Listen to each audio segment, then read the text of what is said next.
far. We're in the postseason right now, going against Fond du Lac St. Mary Springs, a team heads with before in playoff competition. This year, you come up against a team that's unbeaten. What are your thoughts in the game? Well, we certainly know that they're a real fine football team this year. We've seen 2 films of them now, and they look very formidable, both offensively and defensively. Offensively, they certainly appear to have a multiple or varied type of offensive style. We really can't put our finger on just exactly what we think they'll do. I imagine they'll probe around early in the game to try to find a weakness that we have, and then stick with stuff that they feel can exploit any defensive weakness we may have. Bob Highland, a former Assumption athlete, has started the program there, I think about 11 years ago. He started from scratch. They were right on the bottom and built them up into a real football power in that part of the state and throughout WISAA. So we know we're going to be playing a real good football team. Coach, I had a chance to talk with Bob Highland earlier today about his defense in particular. And in the Pennings game, which is a big game for them over there, Pennings only 1 loss in the year, and that coming to Fond du Lac Springs. They only yielded 3 points against Pennings. But as Coach Highland was saying, in other games in the year, they yielded as many as 26 points and even 30 points on occasion. This team may just be the type of team that rises to the occasion on defense in the big games. Are you expecting them to be at their best tonight? Well, we certainly expect them to play in a very aggressive manner, which is true of their teams year after year. Sometimes the aggressiveness, however, can hurt you in terms of gambling and this type of thing. And Coach, as far as the Dons go, pretty much the same battle plan all the way around. Well, yes, Hayes, we pretty much stick to what we do all the time. We've got an offensive pattern that we stick to where if they stop us in one area, we think we're able to take advantage of other areas. And defensively, generally speaking, we'll simply line up in one alignment and stick with that. And if we can stop them, fine. If we can't, then we'll just have to suffer for it. Well, Coach, good luck to you and your Dons in defense of your state championship of last year, and hopefully we can do this again next week. Well, we sure hope so, Hayes. Head Coach Walt Crow of the Marshfield Columbus Dons will be back with more right after this. How can you keep your hair looking great?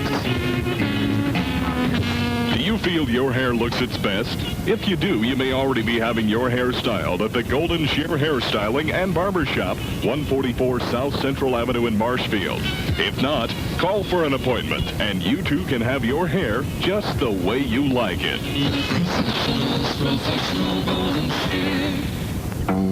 Enjoy a fantastic meal this Thanksgiving. Shop at Gordy Kohler's Southside Market and treat your family with a fresh turkey. Now is the time to place your order and enjoy the finest in Wisconsin, fresh, not frozen turkey. Give them a call today or stop in at 732 South Central Avenue next to the Downtowner and order your fresh turkey for Thanksgiving. Gordy Kohler's Southside Market with all the fixings for a Thanksgiving meal that will always be remembered. Continuing now with the pregame show, we take a look at some of the records in the WISAA. These 2 teams are no strangers to the championship game, and after all, tonight's game, they're both fighting to try to get into that championship game tonight. Let's run over some of the records of each of these 2 ball clubs in the championship game. Now, back in 1974, Marshfield Columbus was in it against Oshkosh Lords. The Dons dropped that game 15-14. Then Fond du Lac St. Mary Springs made the finals in 75 against Milwaukee Marquette. They lost that one 28-6. In 76, they were in the finals against Milwaukee Thomas More. Springs lost that one 15-14. In 1977, Springs played More once again, lost it 23-6. In 1978, you'd think that one 20-12. And then, of course, last year, the Columbus Dons were the state champions as they defeated Waukesha Catholic Memorial in overtime by a score of 19-12. So 2 teams that are no strangers to the playoff picture knocking heads tonight here at Beal Stadium. Stay tuned. All the action coming your way next here on AM 1450. This has been the Marshfield Columbus Dons High School Football Pregame Show, sponsored by Kohler's Southside Mates, the Golden Shear, Dads and Lads Incorporated, the Cliff Rigel Construction Company, Book and Stationery. Stay tuned as the kickoff of tonight's WISAA semifinal playoff game between Marshfield Columbus and Fond du Lac St. Mary Springs comes your way next here on WDLB. And there will be a delay in that kickoff game as we are having technical difficulties at our station, and the Columbus Dons St. Mary Springs game will be heard as immediately as soon as we can get all of our technical difficulties squared away out here. So until then, let's listen to some music.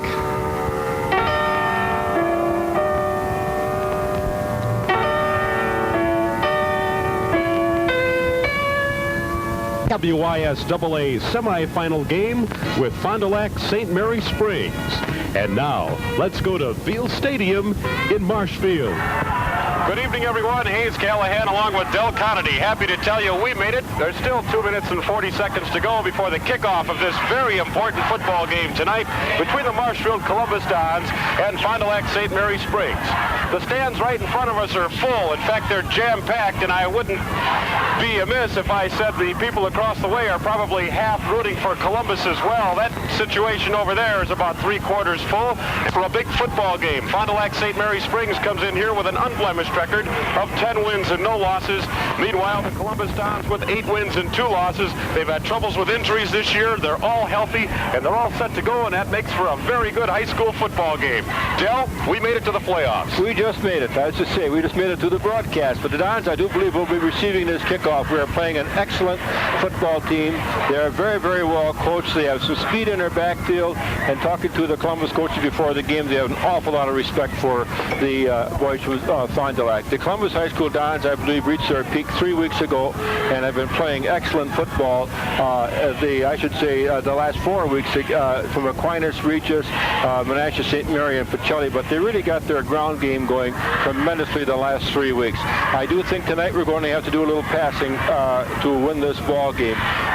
We haven't thrown many passes in the last few weeks. One last week against Stevens Point, Pacelli, I think 4 the week before, and we're just going to have to put that ball up for grabs. The Dons have 3 backs starting tonight. Rob Wagner with a 6.12 running average per carry. Dick Stevens with a 6.57 running average, and he has played in every game. And then we have John Olson, who has played in 5 games, and he has a 6.30 running average. So we do have the boys that can break the game wide open at any point. They have a running back who, Toshner, a sophomore, 170-pound kid that has a blinding speed, I'm told by the Columbus coaches. Each school exchanged 2 films on request, and they claim this kid can fly. They have a big offensive line that may be tough for the middle of our defensive line. We've had problems there this year at times, running up the middle of the Columbus Dons defense. We'll see how we can plug that up tonight. I think size-wise, they are starting in their line 190, 215, 213, 230 tackle, 240 tackle. This is on offense. So their center is 190. So they do have an offensive line that is going to be tough on the Dons. So the boys from St. Mary Springs are teeing up the ball down there. That is number 50 for them. He is the captain of the team, a linebacker, an 85-pound linebacker, Dan Schwalbe, and he is teeing up the ball to get this game underway. And folks, 48 minutes from now, we're going to have these teams are going to play one more game this year, and the loser of this game will be out. And I'm telling you, there's lots of activity, a lot of festivities here tonight. The crowd is kind of like a Mardi Gras crowd. They're here to have a good time, and of course, this is the weekend for a good time up at Columbus with the Alpine holidays. So let's have a holiday starting tonight. All right, Dan Schwalbe all set to kick it off for Fond du Lac St. Mary Springs. Dick Stevens back deep on the right, and Robbie Wagner deep on the left for the Dons. All set for this semifinal playoff in the WISAA. Each team has been in the playoffs before. Fond du Lac Springs has made it to the championship game and lost all 4 times.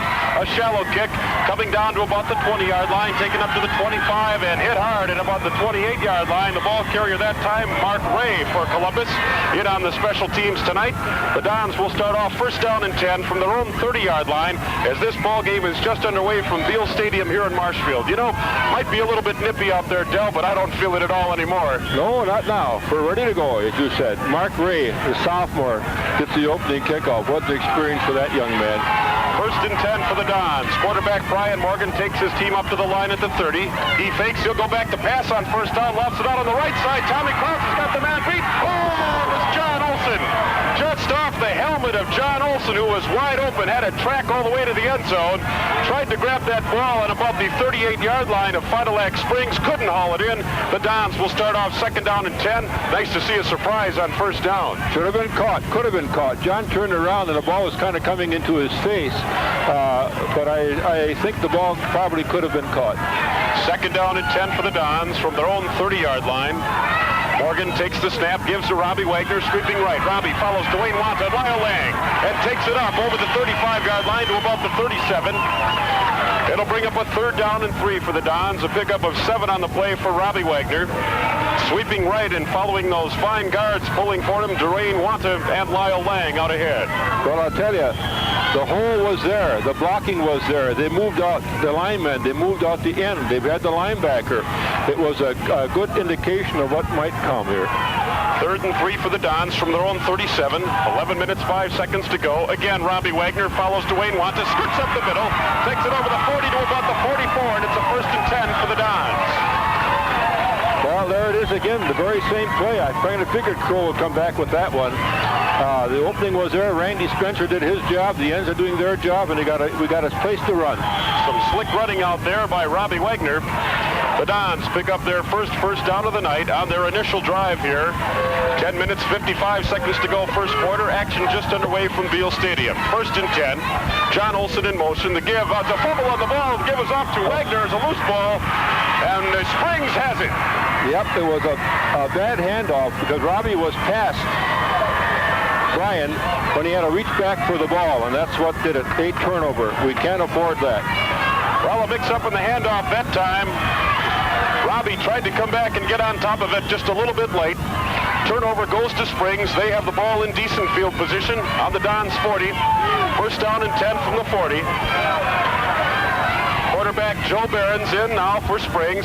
He skirts, gives the ball up to his halfback Mark Grebe. The big ground gainer takes it up past the 35-yard line and down to about the 34, where it'll bring up second down and about 4 on the play. Well, that's where they ran, what we talked about earlier, right at the middle, right up the middle. They got the big guys in there blocking, so let's see what the Dons can do now. We gave them a break. We got to not let them capitalize on it.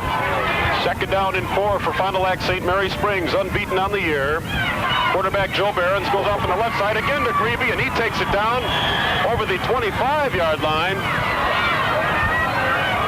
So, some power running brings up a first down right away for Fond du Lac St. Mary Springs. This Grebe is one whale of a ball carrier. He's also one of the captains on this team. I looked down the roster. There's about 4 or 5 of them. I didn't get time to check that. But they're moving the ball on the ground. First and 10 from the Dons 24 for Fond du Lac St. Mary Springs. Joe Barons goes back again to Grebe up the middle. Missed on a tackle. Got away from one. Still steamrolling ahead. And he plowed his way down inside the 20, close to the 15, probably at about the 16-yard line. Well, the kid can run, but he's getting the blocking. He's got about 2 to go, I think. So it'll bring up a second down and 2.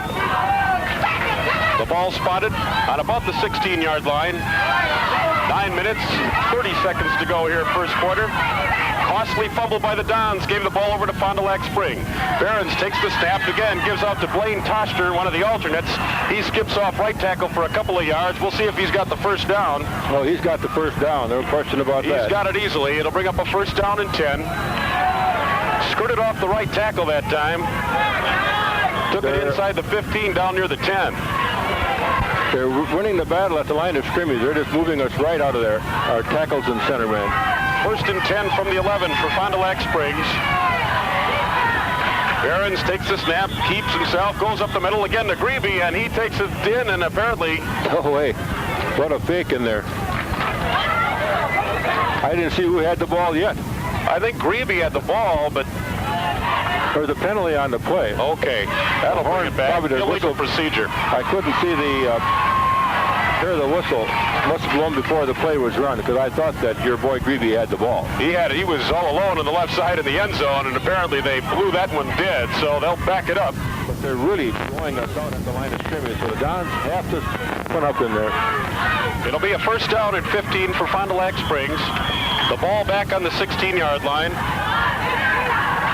Joe Behrens has his team set, gives up the middle to Tosher. He loses the football, but Greavy falls on top of it. They'll lose some yardage on the play back to the 20. It'll bring up a second down and 19 for Fond du Lac Springs from the Don's 20-yard line. Boy, you'd like to see Columbus fall on top of that loose ball. Almost, not quite, but the big play there was good defensive play by the Dons. They may have to put it up in the air. Mike Kane is split wide to the right for Springs. Second down and 19 from the Dons 20. Joe Behrens takes the snap, scoops it out to Greavy. Running wide on the left side, gets by a couple of tacklers and rode out of bounds. Greavy is rode out of bounds down near the 15-yard line. It'll be a pickup of 4 on the play and bring up a third down at about 15. What a play by Pat Krause. He almost got him in the backfield, pursued him, and just kept right on coming after him and was still in on a tackle. They'll call it a third down and 13 from the 14-yard line. 8:05 to go here. Big third down play for the Dons. Again, Kane split wide to the right. Joe Behrens has got his team set, draws a couple downs off sides. That's a big play for us. That hurt. And there goes the flag. So we'll see what happens to this. Apparently the Dons look like they went off sides. You never know if they were pulled off, though. Yes, it is against the Dons. Well, that gives them a third down about 8. They're going to put the ball down inside the 10-yard line, that's for sure. 9 or 8-yard line, see where they spot it. Still a big third down play. If the Dons can hold them to 3 on this drive, or at least have them attempt the field goal and watch them miss it, they'd be happy for that. We'll settle for 3 right now. It'll be a third down and 8 from the 9-yard line for Fond du Lac St. Mary Springs. 7 minutes, 54 seconds. Again, Kane and Palmer split wide to the right. Joe Behrens gets his team set, goes back, baits a snap, he keeps it himself, and he's going to glide to the right side, and he gets rode down in the vicinity of the 5-yard line. He will not have a first down. It'll bring up a fourth down, and now they're going to talk about going for it or kicking that field goal. Well, head coach Bob Hyland grabs a number of his captains over there, and they're making their decision now. They can get a first down without scoring. So Rob Engelhardt, the back, brings the play in. This surprises me. Fourth down and 4 from the 5, and they'll go for it. Behrens on a trick snap. There's a penalty. There's a penalty. There was a mix-up on that play. Behrens was surprised to have the football, actually. I think the center missed the signal with him. He thought he'd throw it on 2. Yeah, I think you're right there. Let's hope it's on the boys from St. Mary's. Illegal procedure on Springs. But it may have blown before the play started. I don't know if we got a chance to decline this penalty or not. Nope. Okay, the Dons are walking up the field a little bit. They'll spot the ball now on the 10-yard line. It'll be a fourth down and 9, and we'll see. They're bringing in a T. Everything they've run where they really gain yardage has been to their left. Okay, so the Dons hold him to a possible field goal attempt. This will be placed on where, about the 18-yard line, 17? Under 7 minutes to go here in the first quarter. Dan Schwalbe, another one of those captains, a senior at 185 in to do the honors. There's a flag on the snap. Too much time. A delay of game penalty will go against Fond du Lac Springs. And that place kicker... offside Columbus. Why on that? They lined up wrong. Oh, boy, I'll tell you, that's a big error. Both teams are really tight. You can tell that. This may change his thinking. Walt Kroll doesn't like that one bit. Now we got to see where we are. We're fourth down and 5 again now. Stevie Myers hustling to get off the field. He does so in time. It's fourth down and 4 from the 5. Dan Schwalbe will attempt the field goal from about his own 12-yard line. The ball is down. The kick is up. And this one is good. So, with 6 minutes and 36 seconds to go here in the first quarter of play, Fond du Lac St. Mary Springs 3 and the Marshfield Columbus Dons nothing.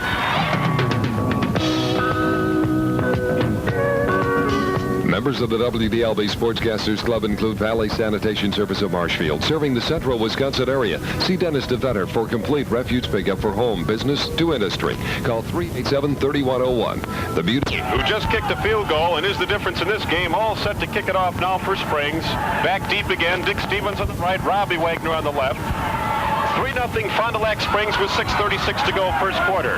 This one comes down to Dick Stevens at the 20. Dick to the 25, up to the 30, plowing his way now, working on a couple of defenders. They still can't bring him down, and finally, they wrestle him to the ground on the 31-yard line. The Dons will take over, first down and 10. They'll call it the 32. 6.5 minutes exactly to go here in the first quarter with the Dons trailing 3-0. Well, now let's see if we can hang on to the ball this time. Dick Stevens is coming out of the game. I don't know why. I hope he hasn't pulled that groin muscle. He's had a bad, tough injury, deep injury in his groin. He's kind of bending over now because we need Dick in that game. The winner of this game will go on and meet the winner of the Milwaukee Thomas More Marquette High game. First and 10. They give to John Olson, sweeping wide to the left, and he's nailed. John Olson is nailed back in about his own 24-yard line. That was a big loss. Secondary man came up and nailed him good. So some tough defensive work that time. Doing the honors for St. Mary's Springs, Dave Anderson, a 160-pound junior who came up from his cornerback spot. He doubles as a second or third string quarterback and a cornerback for Springs. 5:42 to go first quarter, second down and 14, a loss of 4 in the play for the Dons from their 29. The give to Robbie Wagner, following some blocking. He's got lots of room. Robbie's at midfield. Robbie's at the 40-yard line. He might go all the way. Robbie's at the 30 and tripped up at the 24-yard line. What a piece of running by Robbie Wagner. Again, the tackler, Dave Anderson, who just did the honors on the last one, and Robbie Wagner found himself a lateral hole on the right side and took advantage of it. A big first down and 10 for the Dons as they find themselves all the way down on the Springs 23-yard line. Way to go, Robbie. First you betcha. 5 minutes, 25 seconds to go first quarter. Brian Morgan's got his team up at the 23. First and 10. Brian back to pass. Lots of protection. He has to run out of the pocket, though, and he's nailed, but he gets the ball away in time, and I believe they'll rule it an incomplete pass. Yep. Boy, he did that just in the nick of time. Second down and 10 for the Dons now from their own 23-yard line. An electrifying run by Robbie Wagner. Got everybody up and cheering again. There was a lull for a couple of plays as the Springs team put the first points on the board, but they're all charged up once again. Their Dons are in Springs territory with 5:13 to go in the first quarter, trailing 3-0. A second down and 10 from the Springs 23-yard line. Tommy Krause wide to the right. The give to Robbie Wagner, following Lyle Lang and Dwayne Wanta. And Robbie gets his way down to the 15-yard line. He fumbled, but we got the ball back. Wagner. Power running down to the 15-yard line. So it's a 3rd and 1 now for the Dons. Tom Krause checks in with a play. Johnny Rasmussen will go over on the sideline and talk it over with the CWCC Coach of the Year, Walt Kroll. 4:40 left to go here, first quarter. 3rd down and 1 for the Dons from the Springs 14-yard line. John Olson split wide to the right. Dick Stevens up the middle. He's got the first down. Stevens took that ball close to the 11. That's Dick's first carry of the night. I'll tell you, this is the kid that's done a job for the Dons this year. First and 10 for the Dons from the Springs 11-yard line. Tony Pickler brings in this play. Steve Jones will check out. The Dons deep in Springs territory, hoping to put something on the board now. Trailing 3-0 with 4:20 to go here, first quarter. John Olson in motion from right to left. They give to Robbie Wagner up the middle. Gets by one tackler, takes her up to the 10, and then the defense gets wise to that play. He may have gained a yard on the play. Should bring up a second down and 9 from the 10-yard line. They're going to key on Robbie right now. Let me open it up for Dick Stevens again. Steve Jones brings in the new play, lets Brian Morgan in on it. He tells the rest of the Dons. In the meantime, Tony Pickler has a place in the sidelines with head coach Walt Kroll. Second down and 9 from the 10, 3:49 to go. Johnny Olson in motion. The give to Dick Stevens off left guard. Dick Stevens gets down close, but he'll be nailed on about the 3-yard line. So it'll be a pickup of about 6 or 7 on the play. We'll see where they spot that ball. It'll be a 3rd and 3 from the 4. Big play for the Dons. Big play.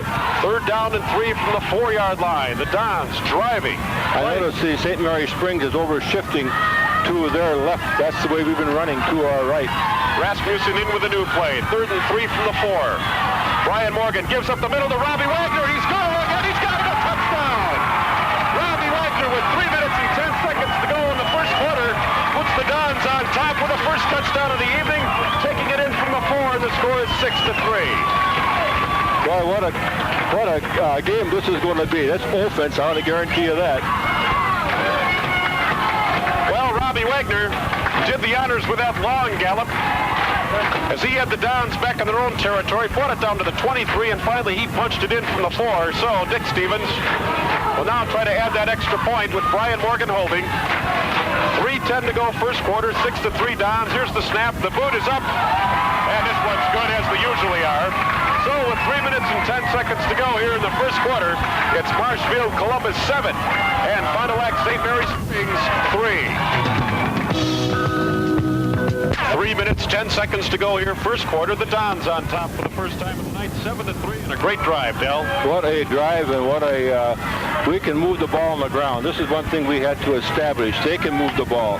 Now, whichever team gets a little bit of defensive conscience here is going to win this ball game, but I'm sure pleased to see that we got our running game going again tonight. What a factor for us. Dick Stevens has got the ball all teed up on the 40-yard line. Back deep to receive, Blaine Teschner on the left side. And Mike Kane on the right. Stevens addresses this one, gets some distance out of it. It'll fall into the hands of Teschner on about the 15 to the 20, the 25 to 30. Teschner right up the middle, and he'll take it all the way to the 40-yard line. He's got that speed they talked about. Blazing speed by Dwayne Teschner. You said before, Del, Blaine Teschner alternates there in the backfield, and it's all because of his speed. He is a speed merchant. He's only a sophomore. Yeah, he's got a little size, too. He's going to be something when he's a senior. 170-pound sophomore for Fond du Lac Springs. 2:58 to go first quarter. Springs trailing 7-3. Joe Barron's the quarterback. Takes the snap. He'll take it himself, and he gets nailed. Yeah, there's going to be a flag on the play. I think there are 2 men moving. That's in motion. His backfield was moving as Richie Nicolai came in and made the stop behind the line of scrimmage. Got to say, all conference Richie Nicolai just made it this week. That's right, a number of the Dons. Pat Krause went both ways, Lyle Lang. In fact, Pat Krause and Lyle Lang, the only unanimous choices. I'm a bit surprised Dave Geisler was not unanimous. You don't come along and set national passing records every year like that. Nonetheless, he was not unanimous, but he was the CWCC back of the year. Robbie Wagner, Dick Stevens, Greg Sebastian, all conference, Richie Nicolai. And as we said, Pat Krause went both ways, and a host of Dons for honorable mention. 1st and 15 for the Ledgers of St. Mary Springs in Fond du Lac. 7-3 they trail. Joe Barron's the quarterback. He'll give up the middle to Teschner, and he gets met. Maybe picked up a yard or two. They'll spot that ball up around the 38-yard line. So it'll be a pickup of 3 on the play. Bring up a 2nd down and 11. Call it 4 between the 38 and the 39-yard line. 2nd down, 11. 2:17 to go first quarter. Mike Kane split wide to the left. Joe Barron's takes his team set. The Ledgers break. He'll go out, fake it to wishbone style on the right side. This is Greavy. He gets blown out of bounds. We picked up some yardage, though. Our ends were slashing, and they should have been boxing on that baby. Took it all the way to about the 45-yard line. So that will bring up a 3rd down and about 5. Oh, they'll spot it on the 44. 3rd and 6 from the 44. Big 3rd down play for the Dons. 2:05 to go here in the first quarter. Dons leading 7-3. 3rd and 6 from their own 44 for Fond du Lac Springs. Barron's takes the snap. Quick pass out on the left side. It's complete to Vollmer. Vollmer takes it up close to about the 48-yard line. And I believe he'll be short of the first down. He will by a couple of yards. Let's see what they do here on 4th down. They'll have to kick it away. 4th and 2 for the Ledgers, who are on the short end of a 7-3 Ledger. 1 minute, 43 seconds to go first quarter. 4th and 2 from their own 49-yard line. That ball is actually closer to the 48. We'll go with the official score. Oh, they're going for it. They're going to go for it. They've got pride in their defense. Kane split wide to the right. 4th and 2. The give is up the middle. They've got the first down. They took it over down to about the 46-yard line, and I believe that's that young speed merchant, No, instead it's Rob Engelhardt, a senior at 185. He blew through that line. First down and 10 for Springs. They gambled and they got it. 1 minute, 20 seconds to go here, first quarter.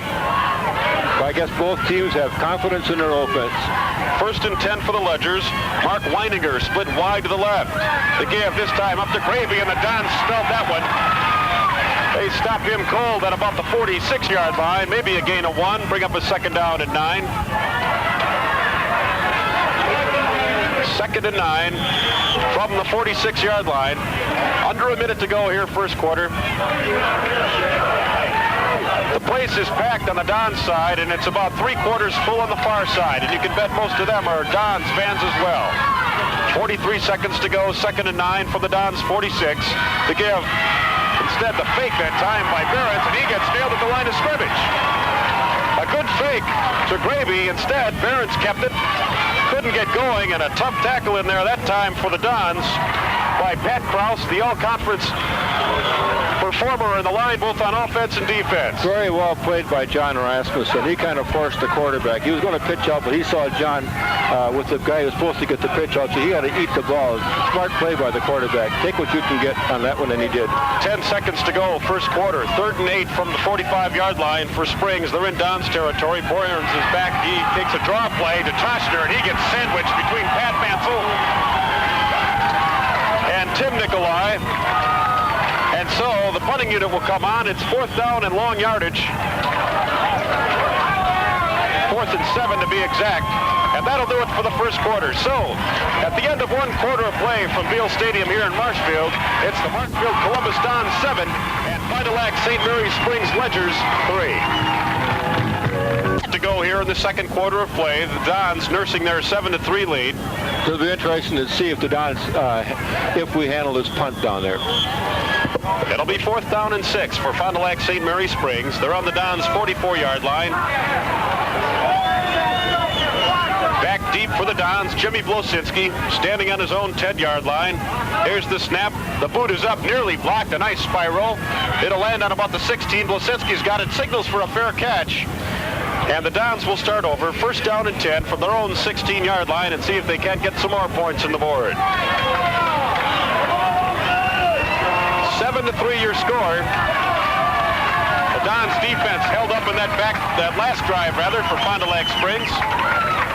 Now we'll see if their offense can embroider on that 7-3 lead. Just 11:53 to go here in the first half. I think they're back on about the 12-yard line here. I wish it were the 16. 1st and 10 from the 12. The give to Robbie Wagner, sweeping far on the right side, way over on the far side, and it didn't look like he got much. Boy, what a block over there by Lyle Lang. He took his man out. He couldn't pick up much yardage because they strung it out too far, but he still gave this kid a good poke. They'll call it a 2nd down and 10 from the 12. That Lyle Lang has played good all night along with Dwayne Wanta. Lyle Lang, an all-conference selection, unanimous this year. 5'10", 205 senior for the Dons. 2nd down and 10 from their own 12-yard line. Brian Morgan has his team set, takes a quick snap, fakes a pitch. Instead, they work on the left side, and it looks like John Olson can't get too much room as he takes it to about the line of scrimmage once again. No, they're tough right now. They tighten up. Don't forget, these are 2 well-coached teams. 3rd down and 10 from the 12 for the Dons. Having trouble cracking that defense right now. This is where we'd like to get a big play off here. Get out of the hole. We're going to be punting from the end zone. 3rd and 10 from the Dons from their own 12-yard line. 10:45 to go here in the first half. Brian again with a quick snap. He'll go right up the middle to Dick Stevens. Dick Stevens carries a couple of people, and he gets it out close to the 20. Not enough for the first down, though. Be a pickup of about 8 on the play and bring up a 4th down and 2. 4th and 2 from the 20-yard line for the Dons. They'll have to kick it away as Pat Mansell streams onto the field for Marshfield Columbus. Taking his place in the sidelines is Greg Sebastian, another all-conference performer. So Brian Morgan back deep to punt for the Dons, standing on about his own 8-yard line. Here's the snap. Brian's got it. Gets this one away. A lot of distance. A riding spiral takes the man back to about the 40. Toshner's got it. Toshner tries to turn upfield. He gets blown out of bounds. Good coverage by the Dons. Johnny Olson was down there along with Tom Kraus, and very, very good coverage as the fleet-footed Toshner picked that ball up on the 42 and could only take it back to about the 47-yard line. Just a really tremendous punt by Brian Morgan. So it'll be a first down and 10 for Fond du Lac Springs from their own 47-yard line. Scoreboard's a little bit off right there. 10 minutes to go here in the first half. 7-3, Don's leading. Barron's the quarterback, gives up the middle to Gravy. He finds some running room and gets tricked up by Ricky Flone. And a couple of his teammates, Pat Mansell out there, as Gravy takes it over the midfield stripe and down into Don territory to about the 46-yard line. Well, he delayed. He faked the handoff one way and came back the other way, and most of the Dons took the first fake. Linebackers have to get through here now, Hayes. Second and about 3 from the 46. Springs in the Dons territory. Tough defensive play that time for Columbus by Rich Nicolai. He got back in that backfield and nailed the ball carrier for no gain. A big defensive play for the Dons. Richie Nicolai has been doing that all season long. He's another all-conference selection. And he's just a sophomore. Don't forget, he missed the first 4 games this year with a shoulder injury. 9:05 to go here in the first half. Third down and 4 for Fond du Lac Springs from the Dons 47. Here's the pitch again. Nicolai back there. This time they go wide to Gravy. Gets by the corner. Turns the corner. Gets up to about the 35 to the 30 to the 20. A good block, and he's bagged. Is still on his feet, and finally down at about the 14-yard line. What a piece of running. What a play. You're right. Boy, he followed his blocking to the max that time. Mark Gravy, a senior at 185, running the ball for Springs and doing a fine job of it.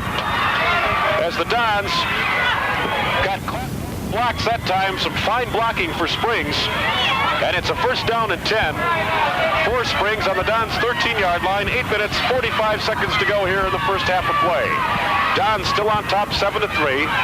Joe Barron's the quarterback. Kane wide to the left again. This is Gravy up the middle. Pat Kraus does a 360 with him and nails him back behind the line. But his forward progress will take him up to about the 11-yard line. Call it second down and 8. They'll spot that ball on the 11.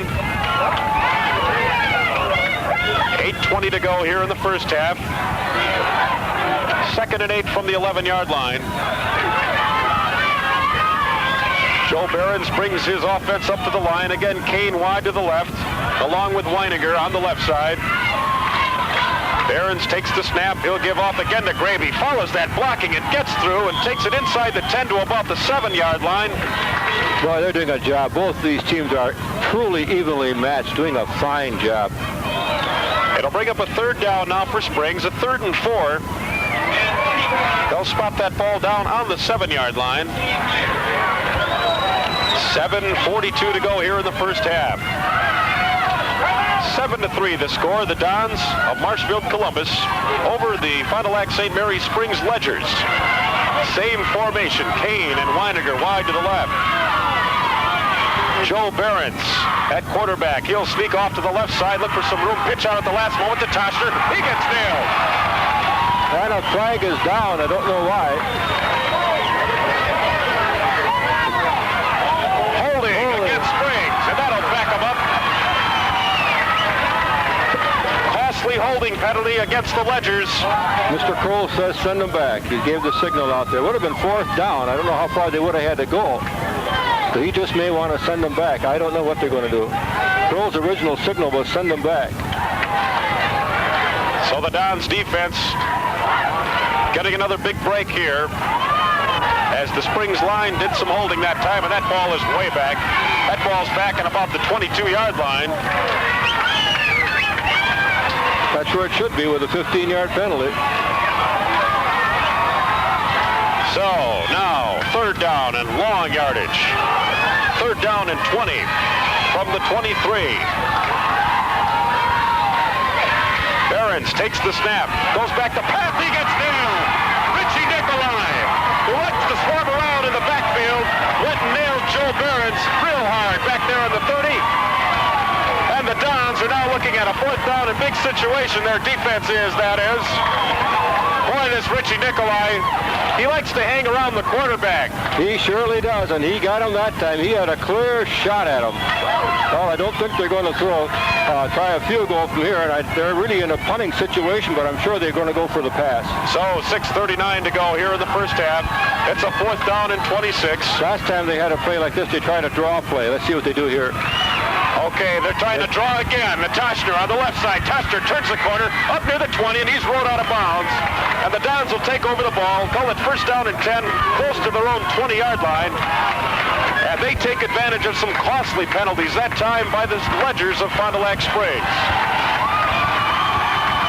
Well, what a job by the Columbus defense again, though, Hayes. They got down there, but they did not break. We may bend, but we don't break. Good job by these fans as well out here, Del. They stand up every time that defense holds. You bet your boots. 1st and 10. The ball is spotted on the 19. Brian Morgan at quarterback. He'll take the snap. They'll plow it straight up the middle. That's probably Dick Stevens. It's probably Dick Stevens is right. I don't know. What a mess down there. It is Dick Stevens. Dick Stevens picked up maybe a yard or two on the play, Del. Yeah, he got 2 on that one. 2nd and 8 from the 21-yard line. 6:06 to go here in the first half. Well, you'll probably see Rob go to the right, but they're kind of keying on Robbie Wagner right now. 2nd down and 8 for the Dons from their own 21-yard line. Morgan back deep. He falls off to John Olson, cuts back on the inside, and Olson gets nailed. He's got to move a little faster than that. And his cutback. Johnny got it up maybe to the 23. Should be a pickup of 2 on the play. And he's down, and I hope it's not that shoulder. Well, John Olson had a couple of fellows to follow on the left side. He cut back inside, and that's where a number of the Ledgers nailed him. Still down on the field. We hope he's okay. Boy, they missed him this season. He got hurt in the early moments of that Thomas More game, 2nd game of the year. And he was lost for the rest of that game, and that was a close one, 17-10. And incidentally, that Moore team is ranked number 1 in the state. Their only loss coming to a team from Illinois, Joliet Catholic. And they're always tough down there. Well, we don't want to lose, let's say Larry Olson. Larry's here, his brother up from St. Norbert College. He's okay. He'll be back. He could have got his bell rung a little bit. Well, we got a big 3rd down play again coming up here. 3rd and 6. We're back on the 23. We've got to get a first down to get out of the hole here. We don't want them to have the ball so much.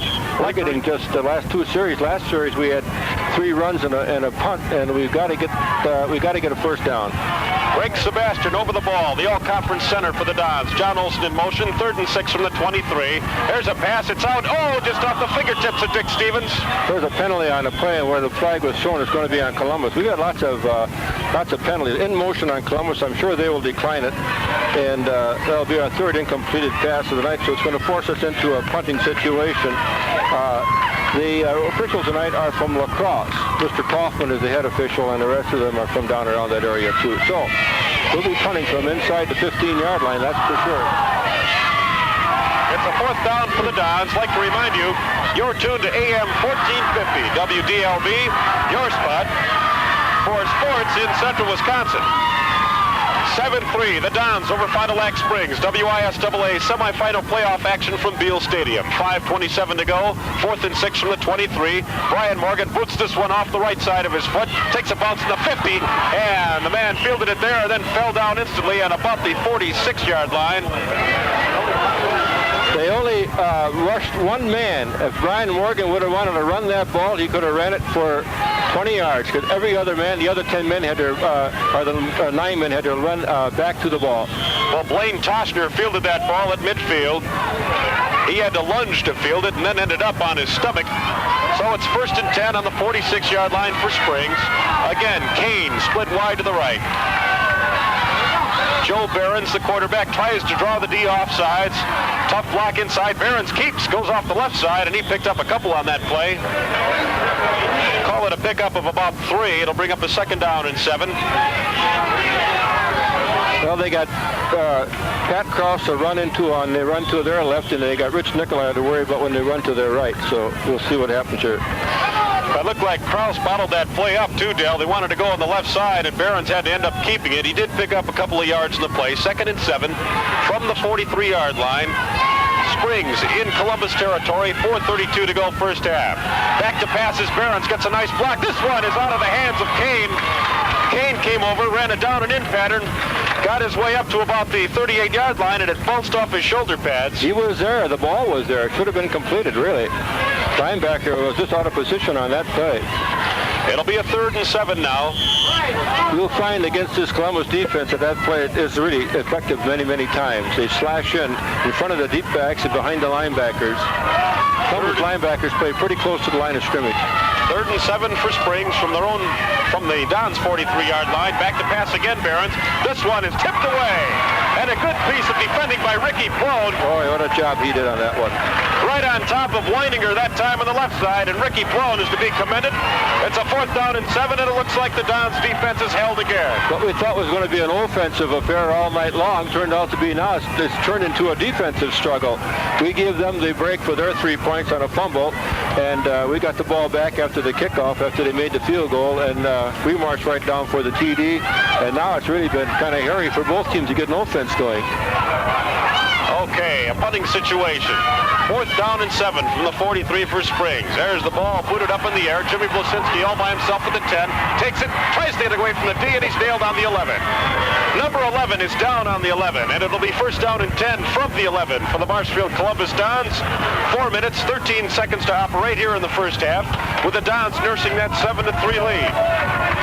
Well, we're in a hole again, though, Hayes. We're right with our backs. We played after the first period. We played the whole second period with our backs against the wall. We got to get a couple first downs together now, just to get out of this hole. 1st and 10 for the Dons from their own 11. 4 minutes to go. To do it again. They lead 7-3. John Olson in motion. 1st and 10 from the 25. And power running straight up the middle this time by Robbie Wagner. Robbie gets the ball up close to the 29-yard line. Down and 6. Steve Jones brings in the new play. Tony Pickler checks out. I was kind of wondering if we might put the ball in the air. We did last series. Qualified by the penalty. 2nd down and 6. Morgan back to pass, being rushed, throws it away at the last minute, and didn't really have enough time to spot throw it out to Dick Stevens, so he threw it in the general area. It'll be a 3rd down and 6. That stops the clock on that particular play. But the pass rush was on, and the pass blocking just wasn't there. And I think that's been part of our passing game all year. That hasn't been as effective as we hoped it would be, is because of the pass blocking has not been there much of the year. 3rd down and 6 for the Dons from their own 29. This time to give to Robbie Wagner off the right side. Robbie takes it inside over the midfield stripe. Close to the There's got midfield to be a stripe. penalty on that, baby. He had him by the face mask. Flags all over the place. Robbie Got to be. took it up to the 47, and that will be a face mask penalty. Well, the Dons have plenty of time to score here in the first half yet. Leading 7-3 with 2 minutes, 58 seconds to go. That's lots of time. Especially with this face mask penalty coming up.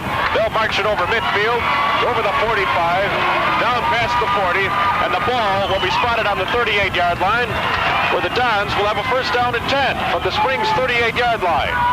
Now we're going to see if that offensive weapon opens up with the pass. Plus, it's nice to know you have Dick Stevens on that team. He can kick those field goals from way out of we case. get down to within another 20 yards, he can reach it. Clock rolling with 2:50 to go here in the first half. 7-3. The Dons on top of the Ledgers. Translated, Marshfield Columbus over Fond du Lac Springs. Back to passes, Brian Morgan. Throws one wide to the right. It's complete. To John Upton for a touchdown. John Upton ran a nice route down the right sideline. Waited for the ball, took it, and dropped it in for the Marshfield Columbus Dons. They're on the scoreboard again. The score now 13-3 for Columbus with 2 minutes, 39 seconds to go here in the first half. What a play. And that's how valuable John Olson is. You bet your boots. That speed. Well, when they missed this guy, they missed the whole dimension, the passing game and the running game. Johnny Olson, well known as the fastest guy in this field for the Dons. Extra point coming up. Dick Stevens will do the honors. Brian Morgan will hold. There's the snap. This one's up. What do you think? You bet. So, with 2 minutes, 39 seconds to go here in the first half, Marshfield Columbus 14, Fond du Lac St. Mary Springs 3. Boy, that's lightning strikes there. How long was that pass, Del? 38-yard pass. It was good for 30. We were on the 38-yard line. What a play. 2 minutes, 39 seconds to go. The Dons defense will try and prevent Springs from accumulating any more than the 3 points that they already have on the scoreboard here before halftime. Dick Stevens tees that ball up on the 40. Toshner is back deep on the left side, and he's flanked back there by Dan Hauer. There's the whistle. Dick Stevens puts his toe into this one, comes down wide on the right side, fielded on there by Mike Kane. Kane takes it back toward the middle. Kane is nailed from behind, and a big play by Sean Morgan. What a play by Sean. Sean Morgan snuck in there and nailed Kane on about the 25-yard line. Call it the 26. First down and 10 for the Ledgers on their own 26-yard line. 2, 3, 4 to go here in the first half of play. Interesting to see if they put the ball in the air now. 14-3. The Dons with an 11-point spread. Clock rolling at 2:25 now. Again, Kane split wide to the left. Joe Barron's the quarterback. Joe takes the snap, goes back, fakes, passes back on the left side. This one's complete back beyond the line of scrimmage. Oh, what a play by Steve Myers. Stevie Myers struck his way in there. The pass was complete to Jimmy Vollmer, the flanker on the left side, and they didn't pick up much on it, maybe a yard. It'll bring up a second down and 9 from the 27-yard line with the clock rolling under 2 minutes now. 1:55 to go here in the first half. He tried to set up a screen over there, but Steve Myers just played that beautifully. The Dons hoping to get in that championship game once again. Second down and 9 for the Ledgers on their own 27-yard line. There's a flag. Passes up complete. And Jimmy Blositsky comes up to nail Weininger, who hauled that ball in. There's a flag on the play. So wait and see what it is. Weininger caught the pass on about the 38-yard line. Yeah, it's against the Ledgers. That's their sixth penalty in this first half. So that'll blow the ball back now. Boy, it's tough to be the visiting team and have 6 penalties. Then they can always say, boy, the ref's up there, geez. Hockel is coming in right now for Kerr in the middle spot, hoping to get just a little bit quicker pass rush on this end. Coach Kroll is expecting pass. 1:35 to go here in the first half. Second down, 14 for the Ledgers of Fond du Lac Springs from their own 22.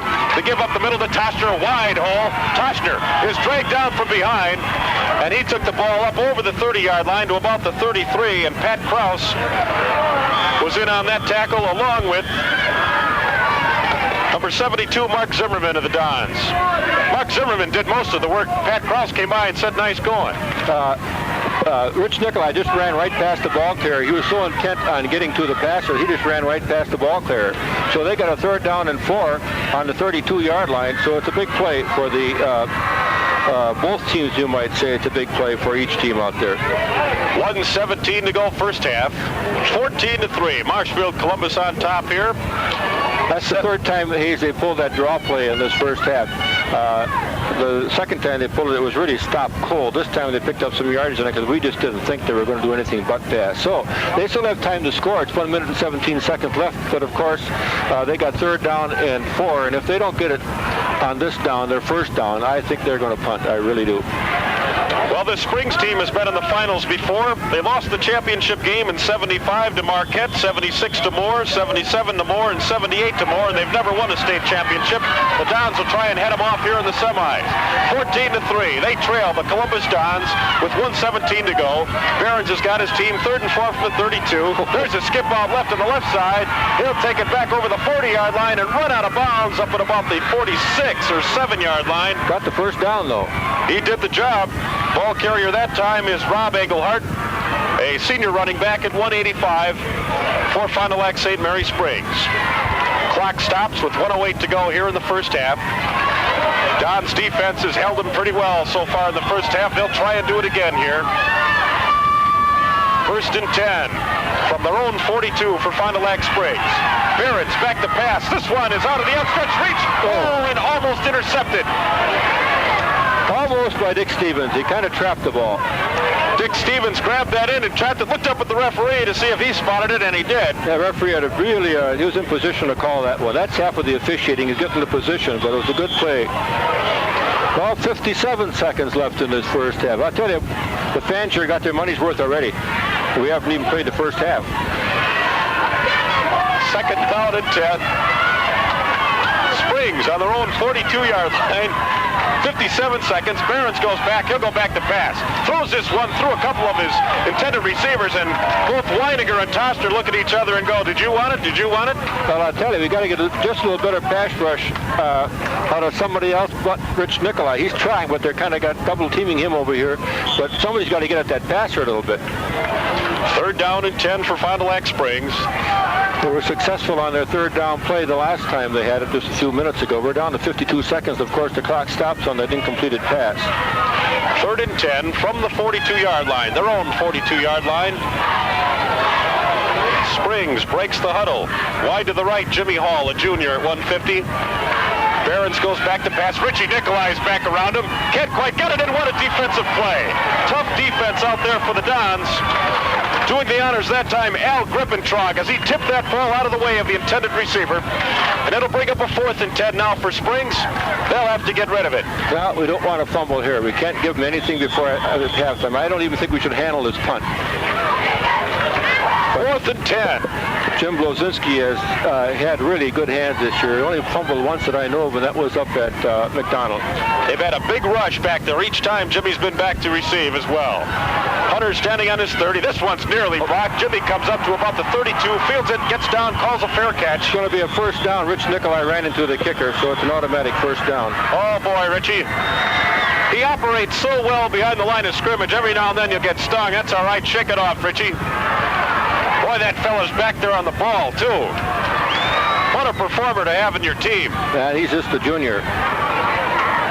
Boy, he does a nice job.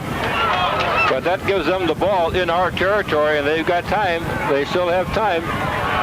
It'll be a first down and 10 for the Ledgers on the Dons' 43-yard line. 41 seconds to go until halftime. Give anything not to have them score in this half again. Okay. This time they'll split Kane wide to the right. Joe Behrens brings his team to the line, right in the middle of the field. First and 10 from the Dons' 43. Behrens takes the snap, goes back to pass, gets a nice block. This one is dropped. Dropped by Weininger. Right in his hands, and he was open. Boy, if I was Behrens, I'd feel a little bit sad right now. He's nailed his receivers in the shoulder, on the helmet, in the arms, wherever you want to get it, and they can't hold on to that thing. You got to get a little better coverage on those receivers than we've been getting. Time left in the first half, 37 seconds. 14-3 to score. Marshfield Columbus over Fond du Lac St. Mary Springs. It's a second down and 10 for the Ledgers of St. Mary Springs. They're trying to get the Columbus linemen to run in there with their hands up in the air, which they have to do. Second and 10 from the Dons, 43 for St. Mary's. Behrens back to pass. Good block here. Richie Nicolai bets that ball away anyway. Just what the coaching staff was hollering. Put your hands up when you're rushing. Toshner and Engelhardt had Nicolai in a sandwich. He got his hand in the way and blocked it away anyway. That guy loves to perform behind the line of scrimmage. I'll tell you, this is the longest minute and a half I've had this year. Third down and 10 now for Fond du Lac St. Mary Springs. See if they try that draw play. You know, they got a pretty good field goal kicker, too. They may be thinking about getting into position. Jimmy Creer comes off for Columbus. 32 seconds to go, first half. Third and 10 from the Dons' 43. Behrens fakes a snap, goes on wide to Toshner, fakes a cut inside, gets by one of the intended blockers, and now all the way down to the 35-yard line. Ran up the legs of one of his teammates that time, made the turn, and Blaine Toshner took it down to the 35-yard line. Well, they got a fourth down and about 2 from the 35-yard line. They're out of field goal range. There's 24 seconds on the clock. The bad part about that play, we couldn't keep them in bounds. John Rasmussen got blocked up at the line of scrimmage, or he might have made that tackle, but they can clip on the line of scrimmage, and that's where he got it. 4th and 3. 24 seconds to go. The Dons would love to hold him right here. Kane is split wide to the left this time. 4th and 3 from the 35 for Springs. Joe Behrens gives up the middle to Toshner. I don't know if he's got it. I guess he has. What do you say? We got Joe Arella up here and Mickey Horvath. Joe says he's got it, so do I. Well, they back it up a bit. 19 seconds left before the half, but I think they have it. They're going to have a measurement about this. They're going to bring out these things and see just how cut and dried that is. Of course, we're praying up here. A lot of people up at Columbus Alpine Holiday are probably praying right with us that this is a little bit short. He's got it. He's got it, I figured. Okay, cause for a measurement, but not quite. First down and 10. 19 seconds to go here in the first half. Big play on this drive has been the fact that they got that, we roughed the kicker and they got the first down after they punted. We would have kept them out of this chance to score. First and 10 for the Ledgers. It's their timeout. I think that's their last one. We're going to keep it right here because we'll be going back to the station in 19 seconds anyway. Again, 19 seconds could be a half an hour the way it's been going. Nonetheless, the winner of this game will go on to meet the winner of the Milwaukee Marquette High Hilltopper, Milwaukee Thomas More Crusader game going on in Wauwatosa right now, presumably at Hart Park. They like to play a lot of those games at Hart Park in Wauwatosa. And we don't know where the championship game will be. There's been a lot of rumor as to where it might be, but no sense passing that along because we don't really know where it's going to be as yet. A lot depends on which teams win which games, I'm sure. So right now, the Dons, the defending state champs, own a 14-3 lead. 19 big seconds on that board, though. They want to keep the Ledgers of Fond du Lac Springs from doing any more damage here in the first half. And these last 2 minutes and 37 seconds have gone about 12:50. Yeah, it's been a long 2 minutes. This drive started on their own 26-yard line, and we made them work for every inch they got, except the 15 we gave them for the penalty. It'll be a first down and 10. The Dons defense ready to spread out and take their positions. Jimmy Blosinski back in his strong safety position. Ricky Plone flanks him on the right, and Dick Stevens on the left. The line is intact. Steve Myers, Pat Krause, Pat Mansell, we're all set to go. First and 10 from the 33. Behrens back to throw. Across the middle, it's batted away by Al Grippentrog. And some tough work in there. Rich Nikolai was not rushing that time. He went with the end across the middle. They wanted to block that slant pass up. Bill Hockel. Big in on that play. Bill Hockel's hands are the ones that got up in the air. Where's number 62? Grippentrog at 52. Both of those boys in there doing a fine job. 16 seconds on the clock. The folks listening must be about as anxious as we are to get this first half over with. Second down and 10 for the Ledgers. From the Dons' 33-yard line, 16 seconds to go first half. Behrens will go back to pass again. Here comes Stevie Myers, gets it away in time, and the intended receiver did not get a chance to get that ball in time. The intended receiver, Rob Engelhardt, turned around and the ball was beyond him. That was his fault. He didn't turn around soon enough. I wouldn't blame the quarterback on that one. I don't know if Joe and Ricky will agree with me on that. But he didn't turn around nearly soon enough. Incomplete pass. Stops that clock with 11 seconds to go. Well, they're putting Kerr back in now. They might, I don't know what they're expecting. They must be expecting something tricky. Bill Hockel checks out. Jimmy Creer goes back into the nose guard position. Third down and 10. For Fond du Lac Springs from the Dons' 33-yard line. 11 seconds to go. Joe Behrens fakes a handoff, goes back to pass, lofts this one out. Oh, is it intercepted? It is!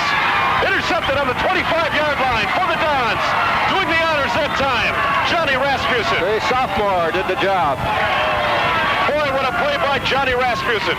Stood right there, bumped shoulders with the intended receiver, hung on to the football, and they stopped this drive. So all the Dons have to do is run out 4 seconds here in the first half, and they'll go into the locker room with an 11-point lead at 14-3. That's it. Time runs out. So at halftime, the score, Marshfield Columbus 14 and Fond du Lac St. Mary Springs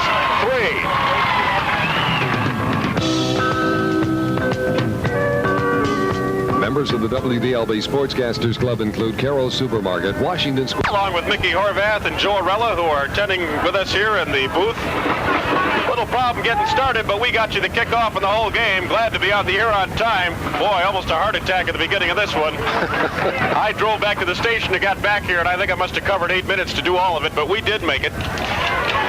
What a first half for the Dons. They're out to defend their 1980 WISAA state championship, and so far they're doing so in high style. The Dons have put together a couple of good drives. They put 14 points on the board. In the meantime, their defense is held up. Their defense has been aided by a couple of penalties, but they've been tough, and they've kept them out of the end zone. The best that the Ledgers could do is a field goal. And the score right now reads Marshfield Columbus 14, Fond du Lac Springs 3. To tell you about the first half statistics, here's Del. Okay, we lead on the scoreboard. We lead in the stat department. The Dons have picked up 144 yards rushing. Of that, Rob Wagner has 122 yards in 10 rushes in this ball game. I think the interesting stat tonight is, though, the Dons have picked up 38 yards in the air. Of course, the big bomb there was the one completion in 5 attempts, 38-yard pass to Johnny Olson. He almost hit John on our first play of the game, but the ball, John turned around, the ball was kind of right in his eyes, and it hit him right in the face, you might say. That would have been a big gainer also. But it's good to see the Columbus High School Dons passing attack go. So that St. Mary's has picked up 122 yards rushing, 4 yards passing.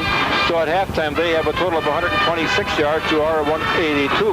We have 144 rushing and 38 yards passing. We have 6 first downs, 5 by rushing, 1 by penalty. They have also 7 first downs. We have 6 by rushing, and we have given the extra 1 by penalty. They've attempted 12 passes, completed just 2, and have had 1 intercepted. Each team has punted twice, both for a 33-yard average. The Dons were penalized 3 times in the ball game for 25 yards.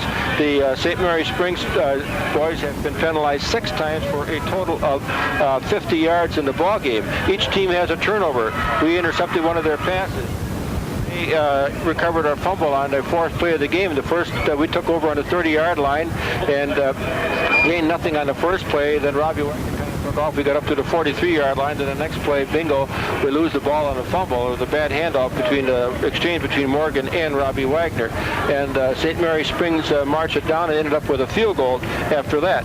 But individually, Mark Grebe is a boy that's been doing the work for the boys from St. Mary Springs. His longest run has been 32 yards in this ball game. He's carried the ball 10 times for 77 yards, good average 7.7. Blaine Toshner, the young sophomore, the kid that we were told to watch, and I guess he has got everything they said he would, lots of speed. He's carried the ball 8 times for 28 yards, and Bob Engelhardt has carried the ball 3 times for 21. Quarterback has carried it 4 times for a -2 yards in this football game. Brian Morgan has not carried the ball yet tonight. Of games of late, he's been carrying the ball up the middle once in a while when he sees the opening, but tonight he hasn't had that opportunity. He hasn't had to. Robbie Wagner has carried the ball 10 times tonight for a total of 122 yards. His longest gain was 48 yards. Dick Stevens has carried the ball just 4 times for 19 yards. John Olson has carried the ball 3 times for nothing, and he lost 3, got even, and then gained 3, so he's even with the board. And you might say that we got to get John loosened up there, but if he can keep on snagging these passes, we'll be in pretty good shape here tonight. I don't know what adjustments the coaches are going to make at halftime, Hayes. I think St. Mary Springs are going to kind of try to stop our running game. Naturally, we're going to have to try to stop their running game. I think our pass protection has been good. So what happens from here on out, I don't know. It's going to be anybody's guess. Okay, and the halftime show will continue after these words. Enjoy a fantastic meal this Thanksgiving. Shop at Gordy Kohler's Southside Market. Del Connaughty back here with you from Beal Stadium in Marshfield, where we're about 11 minutes and 10 seconds away from the start of this second half of the WISAA semifinal playoff. Tonight featuring Fond du Lac St. Mary Springs Ledgers and the Marshfield Columbus Dons. The Dons on top 14-3 here at halftime. Let's get right to our playbacks. The Dons had the ball the very first drive of this play and then coughed it up, and that hushed the crowd for a moment, and they got even quieter when, with 6 minutes and 36 seconds to play, Dan Schwalbe got the call and kicked this 22-yard field goal. It's 4th down and 4 from the 5.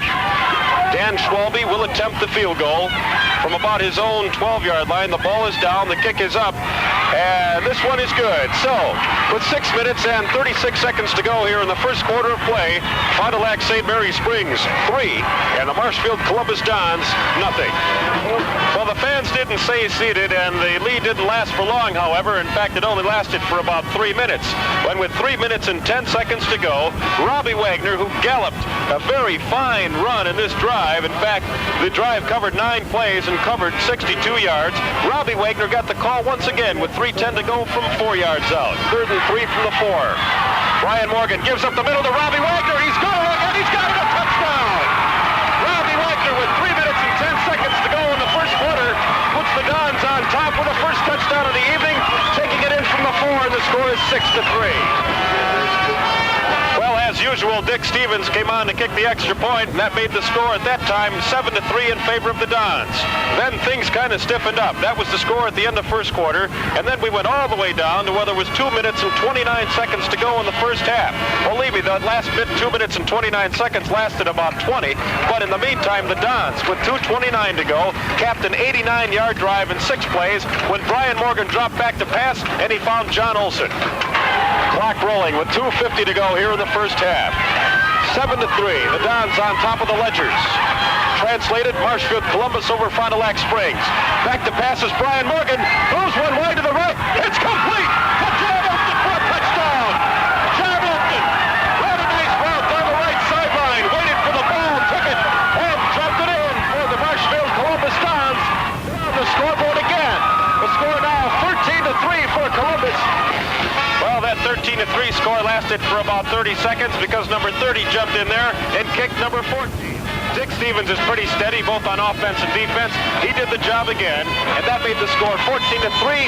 That's how we stand here at halftime with the Dons trying to defend their WISAA state championship of the year ago. They want to get in that game against the winner of the Milwaukee Thomas More Milwaukee Marquette and hopefully bring another state championship back here to Marshfield. The halftime show will continue after this. The Tavern Restaurant in With you, it's halftime here at Beal Stadium. As we said earlier, Mickey Horvath and Joe Arella standing by in the booth, helping us spot this evening. And as we said earlier, the all-conference team came out this week, and there were a number of Columbus Dons on that team. The only 2 unanimous all-conference selections were Lyle Lang and Pat Krause. Krause went both ways with that club. And Greg Sebastian, the center, also all-conference this year. Robbie Wagner and Dick Stevens, the 2 running backs, first-team all-conference. And I would bet that Brian Morgan would be in there as well if it wasn't for Dave Geisler, who set all kinds of high school records, Wisconsin records, probably state records, and came close to setting national records this year over there with Chippewa Falls McDonald, one of the teams that thumped the Dons this year by a score of 21-14. The CWCC back of the year was Dave Geisler. The lineman of the year was Danny Rubenzer, who blocked for him over there at McDonald. But the coach of the year, of course, was right here in Marshfield, Walt Kroll of the Marshfield Columbus Dons. On defense, Richie Nicolai, who's been vacationing behind the line of scrimmage tonight and had a good job of doing that all season long, was first-team all-conference. Pat Krause, as we said, went both ways for the Dons, and there was a host of Dons honorable mention. Let's run it down for you. It's almost like giving the whole football team. Brian Morgan was honorable mention at quarterback. Dick Stevens at place kicking, not to mention his first-team all-conference selection at running back. On defense, Pat Mansell, all-conference honorable mention. Dick Stevens again in his backfield position on defense. Ricky Plone, Jimmy Blasinski, and Mark Zimmerman. So you can see this team was well represented.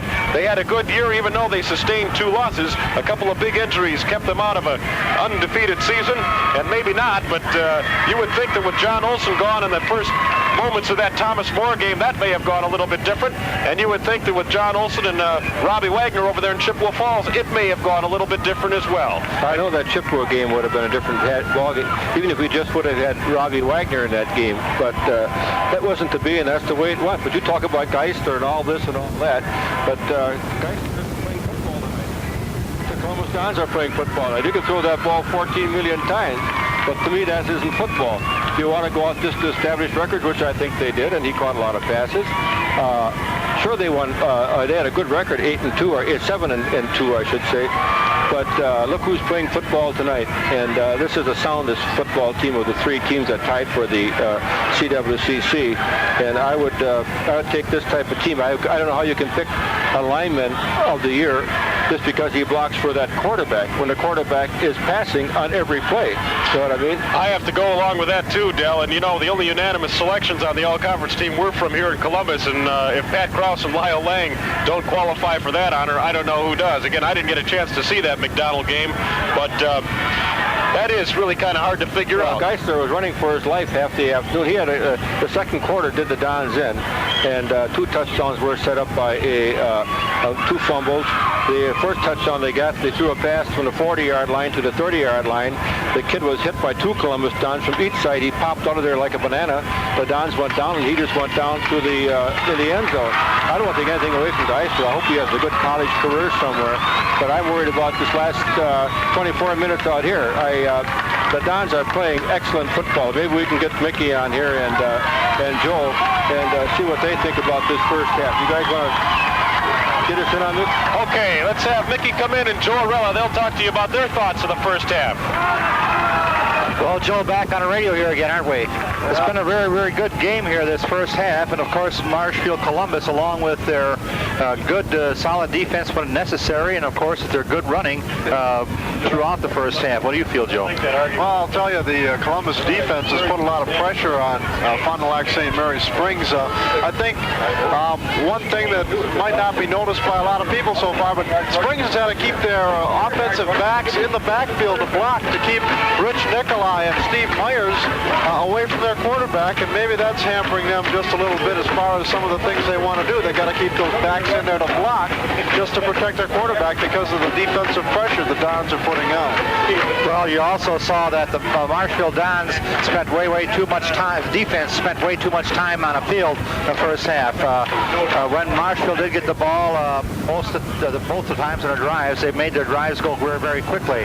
And so again, now the St. Mary Springs bunch does not have their defense on the field as much as we would like to see them on the field. Although we are up 14-3. Right, they're still down 14-3, and that counter play that Walt Kroll has run here for so many years is just wide open.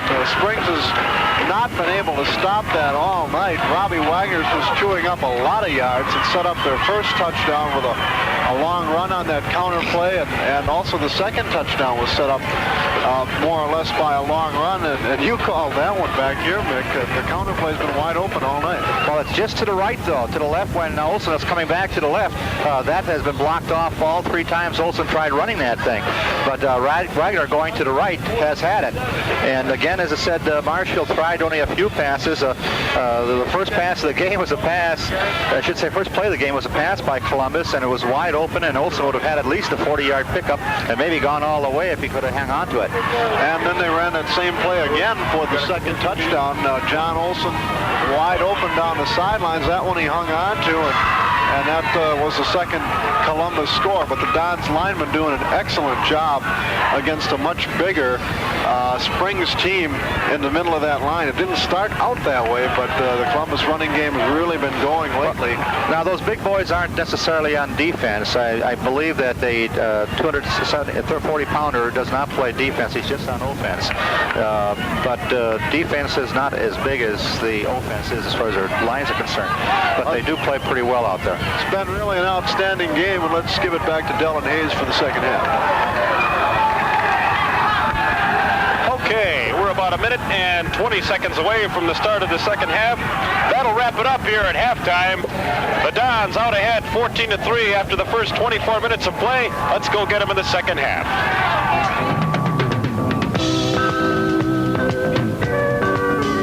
Members of the WDLB Sportscasters Club include Belker Brothers Corporation, supporting all youth activities. Superior Gas and Oil, your cylinder LP gas and oil dealer for farm and city needs. Marshfield Wilbert Vault Works, your concrete one-piece step and concrete septic tank dealer. Halfco Floral and Gift Shop, Central Plaza, Marshfield. Flowers for every occasion. Flowers are nice to give as well as receive. Marshfield Florist since 1912. And Wheeler Chevrolet. Wheeler's why, Chevy's the buy. This has been the Marshfield Columbus Dons High School Football Half. Hayes Callaghan, Del Connaughty back here with you. Well, the Dons will be kicking off this half to St. Mary Springs. First possession of the third period. They always say how important that is. Well, the whole game is important, of course. The loser this game can hang her up. The winner will play next Saturday night, a week from tomorrow night, I do believe it is. Where the championship game will be, I have no idea. I don't know if anybody does right now. And we'll just have to wait and see. Okay. Apparently, Del, the Milwaukee Sentinel earlier in the week put in that the game would be at Titan Stadium in Oshkosh on either the 13th or 14th, but after talking with head coach Walt Kroll on Tuesday, that's not the case, and trying to verify it, no one really knows. Well, so Steve Pravella is sure tonight. Maybe if we win this game after the game, we can run him down, and maybe he can give us some indication of what's going on. Dick Stevens will tee the ball up for the Dons. They lead 14-3 as his second half is all set to get underway. Toshner, along with Kane, back deep for the Ledgers of Fond du Lac St. Mary Springs. Dick boots this one high, and it tails off on the left side. Fielded at about the 18-yard line by Kane. Cuts back in the middle. Kane takes it up, gets over the 30 to about the 33. Where it will be a first down and 10. They'll spot it on the 34-yard line. First and 10 from the 34 for Fond du Lac St. Mary Springs. Just underway here in the second half of play. Okay, Joe Behrens, the quarterback, brings his team up. Kane split wide to the left. 11:40 to go. Second half just underway. He'll pitch it out wide on the right side. Oh, Mark Zimmerman did a beautiful job on that one. Engelhardt got nailed by Zimmerman back there behind the line. They probably lost a couple. We'll see where they spot that football. Looks like they lost one or two on the play. They'll call it one. It'll be a second down and 11. The ball spotted between the 33 and the 34-yard line. 11:14 with the clock rolling here in the third quarter. Again, Kane wide to the left. Joe Behrens, the quarterback, does a 360, and his ball carrier gets nailed. Be a pickup of maybe one or two on the play. Play seemed to take a while to develop. Graby was the ball carrier, their all-purpose back. One of their captains took that ball up close to the 34-yard line, where it'll bring up a third down and 9. Third and 9 from the 34. 10:39 to go here in the third quarter. Kane again split wide to the left. Behrens takes the snap. He'll go back to pass. Lost one across the middle, and it's broken up. Oh, almost intercepted out there. Pat Mansell got his hands in the way and batted that ball away. That would have been a TD had he picked that one off. So the Ledgers now will have to put the football away as they've got a 4th down and 9 situation staring at them with the ball on their own 35-yard line. 10:28 to go here in the third quarter. They'll kick the ball away now to the Dons. Back deep to kick for St. Mary Springs, Jimmy Vollmer, a 160-pound senior. Jim Blasinski back deep, standing on his own 32-yard line for the Dons. This kick is high and kind of tails off at about the 40, takes a bounce in the 40, goes down to about the 35. Another penalty, fumble by Columbus. Springs got the ball. The ball bounced into one of our men, and that's what hurt us there. Well, a couple of the Dons were rushing back to try and block for Jim Blasinski. The ball took a bound on the 40 and touched somebody, and with that, some of the Springs players got in there and hopped on it, and it goes as a long gain, actually. Well, I'll tell you, that hurt. That was a boo-boo by the Dons. First and 10 for Springs from the Dons' 35-yard line. Kane again wide to the left. Joe Behrens, the quarterback, goes back, rolls out right to pass, gets rid of this one straight across, and it's tipped away. Dick Stevens with some good defense, along with Jimmy Blasinski on the far side of the field, as they tip that football away from the intended receiver, Mark Weininger, and it'll bring it back to the 35-yard line. It'll be second down and 10 once again on the incomplete pass. What do you think, fellas? They're going to abandon their running game and stick with the passing game? He wants to score quickly here, but we gave him a break right there. Right now they're working on their punting game. That's what got them there. Second down and 10 from the down 35-yard line. Springs trails Columbus 14-3. Joe Behrens gives, coming around on the left side, and good defense. End around on that one. Weininger, the end around, went from right to left. The ball spotted back on about the 36-yard line. They'll call it the 35. It'll bring up a third down and 10. No gain on the play. He actually lost maybe a foot. Clock rolling with 9:40 to go here, third quarter. It's 3rd down and 10 for Fond du Lac St. Mary Springs. Trailing in this WISAA semifinal playoff game to the Dons, 14-3. Pitch out wide to the right to Gravy. Gravy turns the corner and takes it up close to the 30-yard line. Call it a gain of 5. It'll bring up a 4th down and 5 now. Gravy took that ball up between the 35 and the 36-yard line. I don't think they're going to punt. Well, they figure they're in Don's territory. They got a lot of pride in their defense as well. If they punt to the end zone, they're only going to pick up 10 yards. They'll go for it. 4th and 5 from the Dons 30. Springs with the ball. Joe Behrens, the quarterback. Rolls out on the left side. Bounces off one tackler, and he's nailed by Pat Mansell. Gain nothing. Pat Mansell in on the tackle along with Pat Krause. And the Dons hold, and they'll take the ball over 1st and 10 from their own 30-yard line with a 14-3 lead and 8 minutes and 52 seconds to go here in the 3rd quarter. Well, I'll tell you, that's where about the ball would have ended up with the punt that we've muffed there. Okay, Brian Morgan leads his team up to the line. Greg Sebastian, the all-conference performer, over the ball. Brian goes back, sneaks it off to Robbie Wagner, and Robbie pounds his way up to about the 34-yard line. They'll call it the 33, 2nd down and 7. That ball looks closer to the 34 to me. Well, we'll see where they go. 2nd down and about 6.5 to go. With the ball on the 34. 8:15 to go, 3rd quarter. Morgan again up the middle, and this time Wagner gets tripped up over the line. Took it over the 35-yard line, however. Picked up maybe 1.5 yards on that play. They'll spot it back to where his knees hurt. Well, they got a long 5 yards to go. 5.5. Robbie's carried it both times so far. You might see this handoff to Stevens. You might see a pass. Who knows? Tommy Krause brought this play in. Tony Pickler checks out. 3rd and 6 for the Dons from the 35. Again, Robbie Wagner tried to follow Lyle Lang, but he was tripped up. Robbie ends up in his back at the 35-yard line. It's 4th down and 6, and that's one of the fastest possessions we've seen the Dons have all night. At least we would like to have seen the clock move a little bit on that possession. The clock didn't run much there. 7.5 minutes to go here in the 3rd quarter of play. Pat Krause snaps the ball back for Brian's punt. That's very, very important to get a good snap. Toshner and Kane back deep, standing on their own 30-yard line. Brian Morgan takes the snap, boots this one. It'll come down to Toshner right at the 27-yard line, backs it up, cuts back in the middle, still on his feet. He's losing yardage, and he takes the corner on the right side up to about the 40, to the 45, to midfield, and he's rode down. What a runner, what a run. But our first man missed him down there. Should have had him, but he slipped. Boy, he did about 4 360s and kind of twirled his way down the right sideline and ends up on the Dons' 49-yard line, where it'll be 1st down and 10 for the Ledgers. Fine running by Toshner, a sophomore. We're playing a lot of defense again. 7 minutes exactly to go here in 3rd quarter. 14-3, Marshfield Columbus over Fond du Lac St. Mary Springs.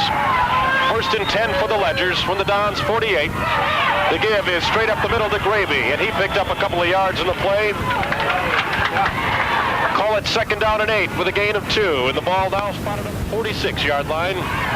6:40 and counting here in the 3rd quarter. Boy, the Dons' defense has been great all night long. It's been absolutely superb. Holding this team to just 1 field goal on the night. They're not used to being behind, folks. The record's 10-0. 2nd and 8 from the Dons' 46. A fumble! And we'll see who's got the football. It looked like Behrens picked it up. I think the quarterback fell on the ball. He did. Joe Behrens, the quarterback, picked that ball up in the nick of time as Pat Krause, Rich Nicolai, Stevie Myers, and Dick Stevens all had their eyes set on that football. And Behrens picked it out of danger land right away. That would have been the break we really needed right there to get that ball. 3rd down and 9 for the Ledgers. A big play for them and a big play for the Columbus defense as well. 5:50 to go here in 3rd quarter. Kane split wide to the left. There's a fake and a keeper. There's a pitch out at the last moment. And nailed at about the 45-yard line is the ball carrier, Bob Engelhardt. We got a Columbus Don down there. Mark Zimmerman is down. He's all right. He just got up a little bit slowly. Well, we'll see if they don't tend to him. He says he's all right, but I think they'll take him out. Okay. He got it in the stomach. He'll be right back.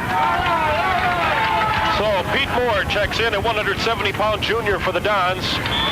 Zimmerman will have a seat on the side.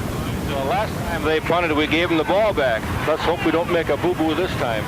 4th down and 7, a punting situation for the Ledgers from the Dons' 45-yard line. Back to punt again is Jimmy Vollmer. He puts this one up high. Jimmy Blosinski waving for a fair catch, and he'll take it. He dropped the ball. Springs has got the football. And a very, very big defensive play for the Dons out there. I'll tell you, their punting has been the biggest break of the night. Boy, if it wasn't for Stevie Jones and Ricky Paul, they might have ended up in the end zone on that, Del. Boy, I'll tell you. Jimmy Blosinski waved for the fair catch. Went right through his hands. Couldn't hang on to that one, and Springs again using their punting game to move the football. Right now we're trying to give this game away. They're on the 10-yard line, folks, so hang on to your hats. 5:05 to go, 3rd quarter. 1st and 10 from the 10 for Fond du Lac Springs. Joe Behrens takes the football, gives to Toshner, riding his way off the right tackle. He's down and he's in for a touchdown. Oh, the speedster back there, Blaine Toshner. Yeah, that was a tough one for the Dons. A 170-pound sophomore runs that one in, and the score now reads Marshfield Columbus 14, Fond du Lac St. Mary Springs 9. The extra point coming up in a moment here.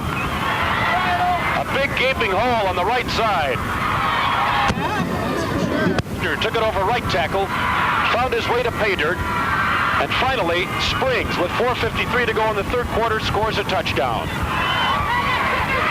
Extra point attempt coming up. Dan Schwalbe will do the honors. He kicked the field goal earlier. Here's the boot. This one is up, and it's good. So with 4 minutes, 53 seconds to go, 3rd quarter, it's Marshfield Columbus 14, Fond du Lac St. Mary Springs 10.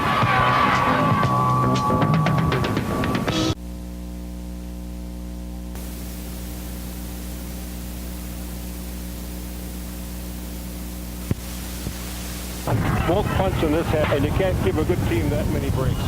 They're bound to score. Well, Jimmy's a good football player. I hope he shakes it off and comes on back. They'll need him there on defense. Solid performer all the way around. 14-10 the score now. But the thing of it is, if we would have stopped them on their first possession, I think we might have taken a little bit of spark out of their drive, but now they're really fired up. They'll be playing above their heads for the next 5 minutes. 4:53 to go here in the 3rd quarter. It's 14-10. Marshfield Columbus over Fond du Lac Springs. Dan Schwalbe all set to kick this football off to Robbie Wagner or Dick Stevens back deep. This one will go down on the left side. Mark Ray will field the ball on the 15. Ray up to the 20, to the 25, and he's nailed. Back closer to the 20. So Brian Morgan and Greg Sebastian will lead the Dons offense out to the field, where it'll be 1st down and 10 from their own 21-yard line. 4:49 to go here in the 3rd quarter of play. Well, we made our big drive before we started at the 21-yard line, so let's hope we can get something going now. Maybe our only possession this half, just once. We did only gain 5 yards in 3 running plays, so you know St. Mary's is looking for Robbie Wagner. Johnny Olson split on the right side. Brian Morgan, the quarterback, flips it off to Robbie Wagner, skips by one tackler, and Robbie takes it out to about the 23-yard line, where it'll be a pickup of 2, 2nd down and 8 for the Dons from their own 23. Just a good play by the linebacker on that one. Clock rolling with 4:15 to go, 3rd quarter. The Dons with a 4-point lead now. They just had that cut. 14-10. They'll operate from the near side of the field. 2nd down and 8 from their own 23. Morgan gives to Robbie Wagner. Gaping hole up the middle. And Robbie takes it over the 30 to the 33-yard line, where it's 1st down and 10.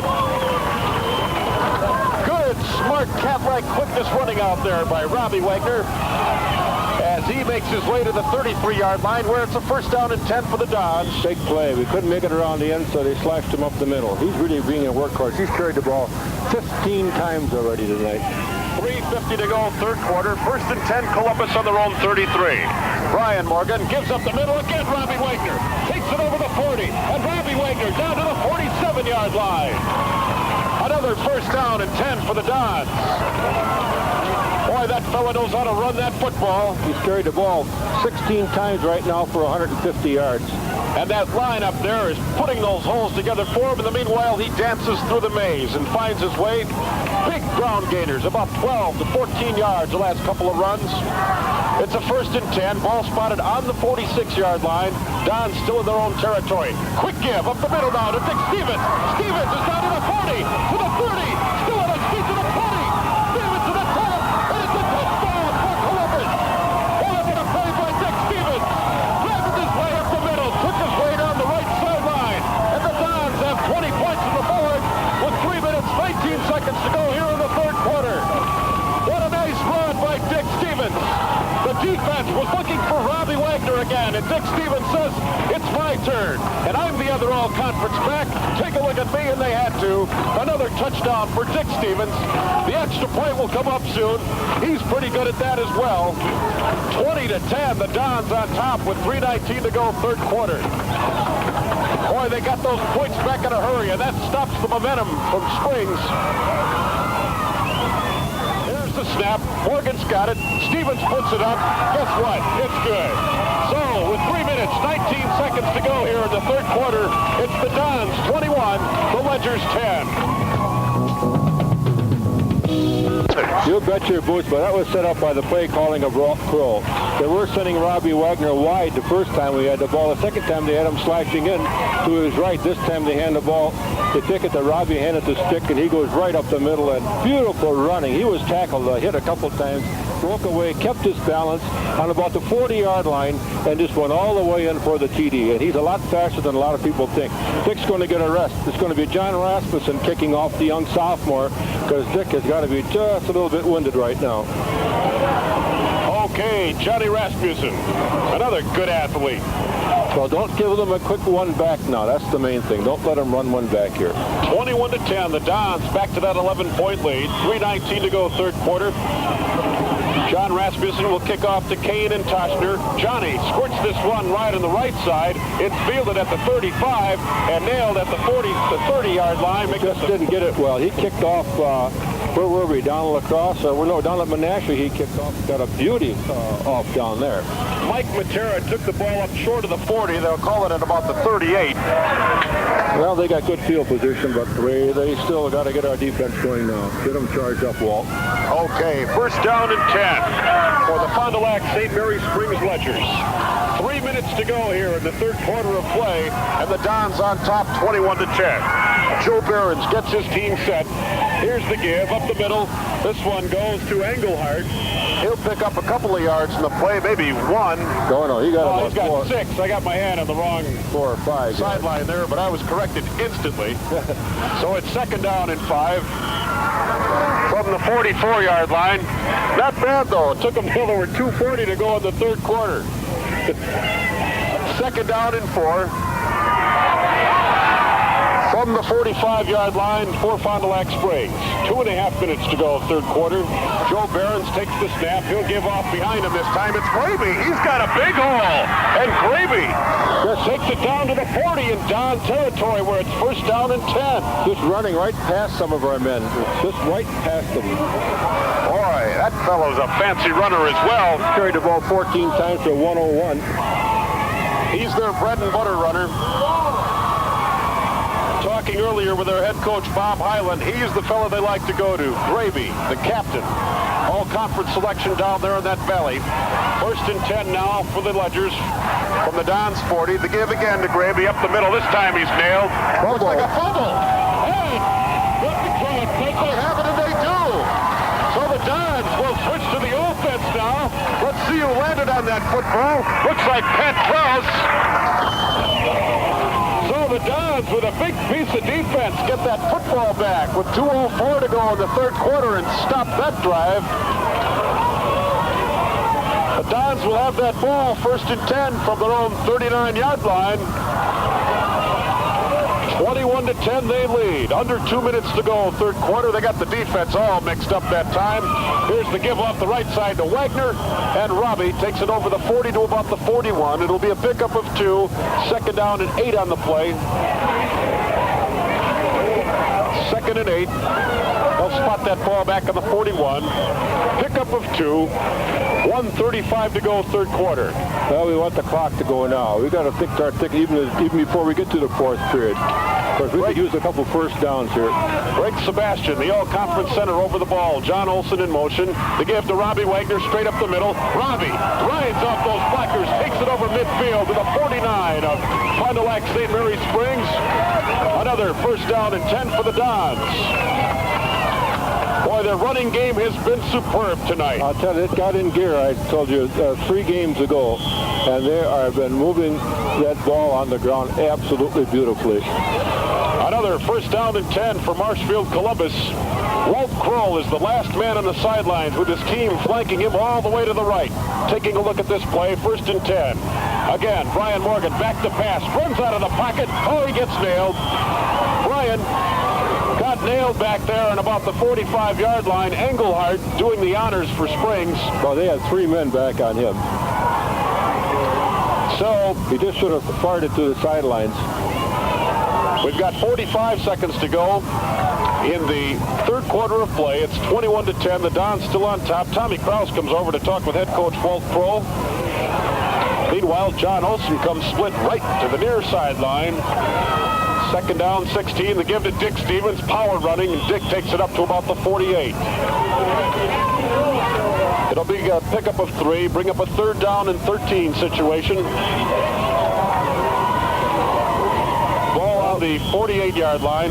Dick Stevens is coming out. He's holding his stomach. He's really had a night tonight. This kid, as I said, is one of the finest high school football players that I have seen in so long, because he does everything so well. They ask so much of him. 8 seconds to go, third quarter. They'll give to Robbie Wagner off the right side. Robbie plows into Lyle Lang, his teammate, but he takes it over the midfield stripe, and that'll do it for the third quarter. So, at the end of 3, it's Marshfield Columbus 21, Fond du Lac St. Mary Springs 10. Members of the WDLB Sportscasters Club include Bowers Farm Service, 208 East 6th Street, Marshfield, for the best in purina chows, including pet food, wild bird seed, and livestock health and nutrition. 47-yard line. And I believe we'll have a punt coming up, but Brian Morgan's taking more time in the huddle than to just call it a punt. You can bet that Springs is going to try to block this punt. He'll punt it. Brian backs up to his own 40-yard line. Again, Toshner and Kane back deep to receive for the Ledgers. Fourth quarter underway. There's the snap, a beauty. And Brian squabbles this one down to about the 12. And Kane gets the football, and he's nailed on about the 22-yard line. Well, he really gambles on that one. He takes that in full stride. So it'll be a first down and 10. They'll mark it on about the 23. First and 10 for Fond du Lac St. Mary Springs from their own 23. 11 minutes, 53 seconds to go in the game, with the Dons leading 21-10. Joe Behrens breaks the huddle, brings his team up to the line. Again, Kane wide to the right as he has been all night long. Here's the snap. The give to the second man through. That's Engelhardt. Engelhardt tries the left tackle, and he gets maybe a couple of yards in the play. Bob Engelhardt off left tackle. Be a pickup of 4 on the play. They'll call it a second down and 6 from the 27. Well, Dons get tough now. I'm glad they're keeping it on the ground. 11:15 to go in the ball game.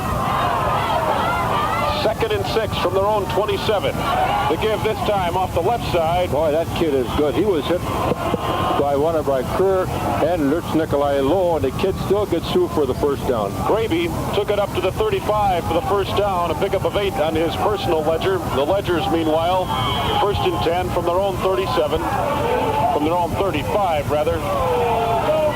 Under 11 minutes to go in this football game. Joe Behrens takes the snap. He'll go on the left side, this time to Engelhardt. Engelhardt finds some running room. Well, he takes it over the 45 to the 46-yard line. They got their offense in high gear right now, folks. Well, they're mixing it up for the first time in a long while, Dell. Well, we got to hold our territory now and just get ourselves collected again, our defense, because the defense has done a fine job. We could be tiring just a little bit, though. The Ledgers are unbeaten this year. They're 10-0. They've got a first and 10 from their own 46, 10:41 to go here in the ball game, and flags all over the place. That's their first penalty this half. Give them credit. They've had 6 the first half. They were in motion. Illegal motion penalty will back that football up somewhat. It'll bring up a first down and 15. The ball is marched back to the 41-yard line. They hurt themselves a couple of times tonight on penalties. First down, 15 yards to go for the Fond du Lac St. Mary Springs Ledgers.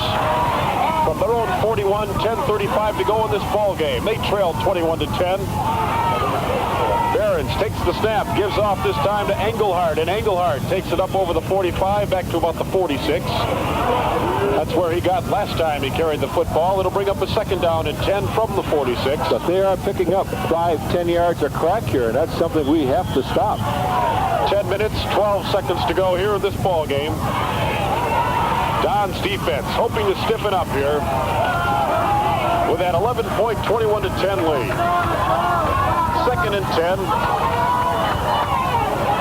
Joe Behrens tries to drive the D off.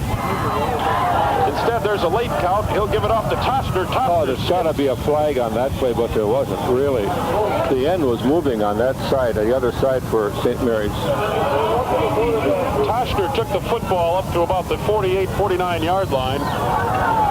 The stop out there for the Dons was made by Mark Zimmerman. Well, here's the big play. We've been seeing that all night long. They're at the 49-yard line, but third down and about 7 to go. Under 9.5 minutes to go now.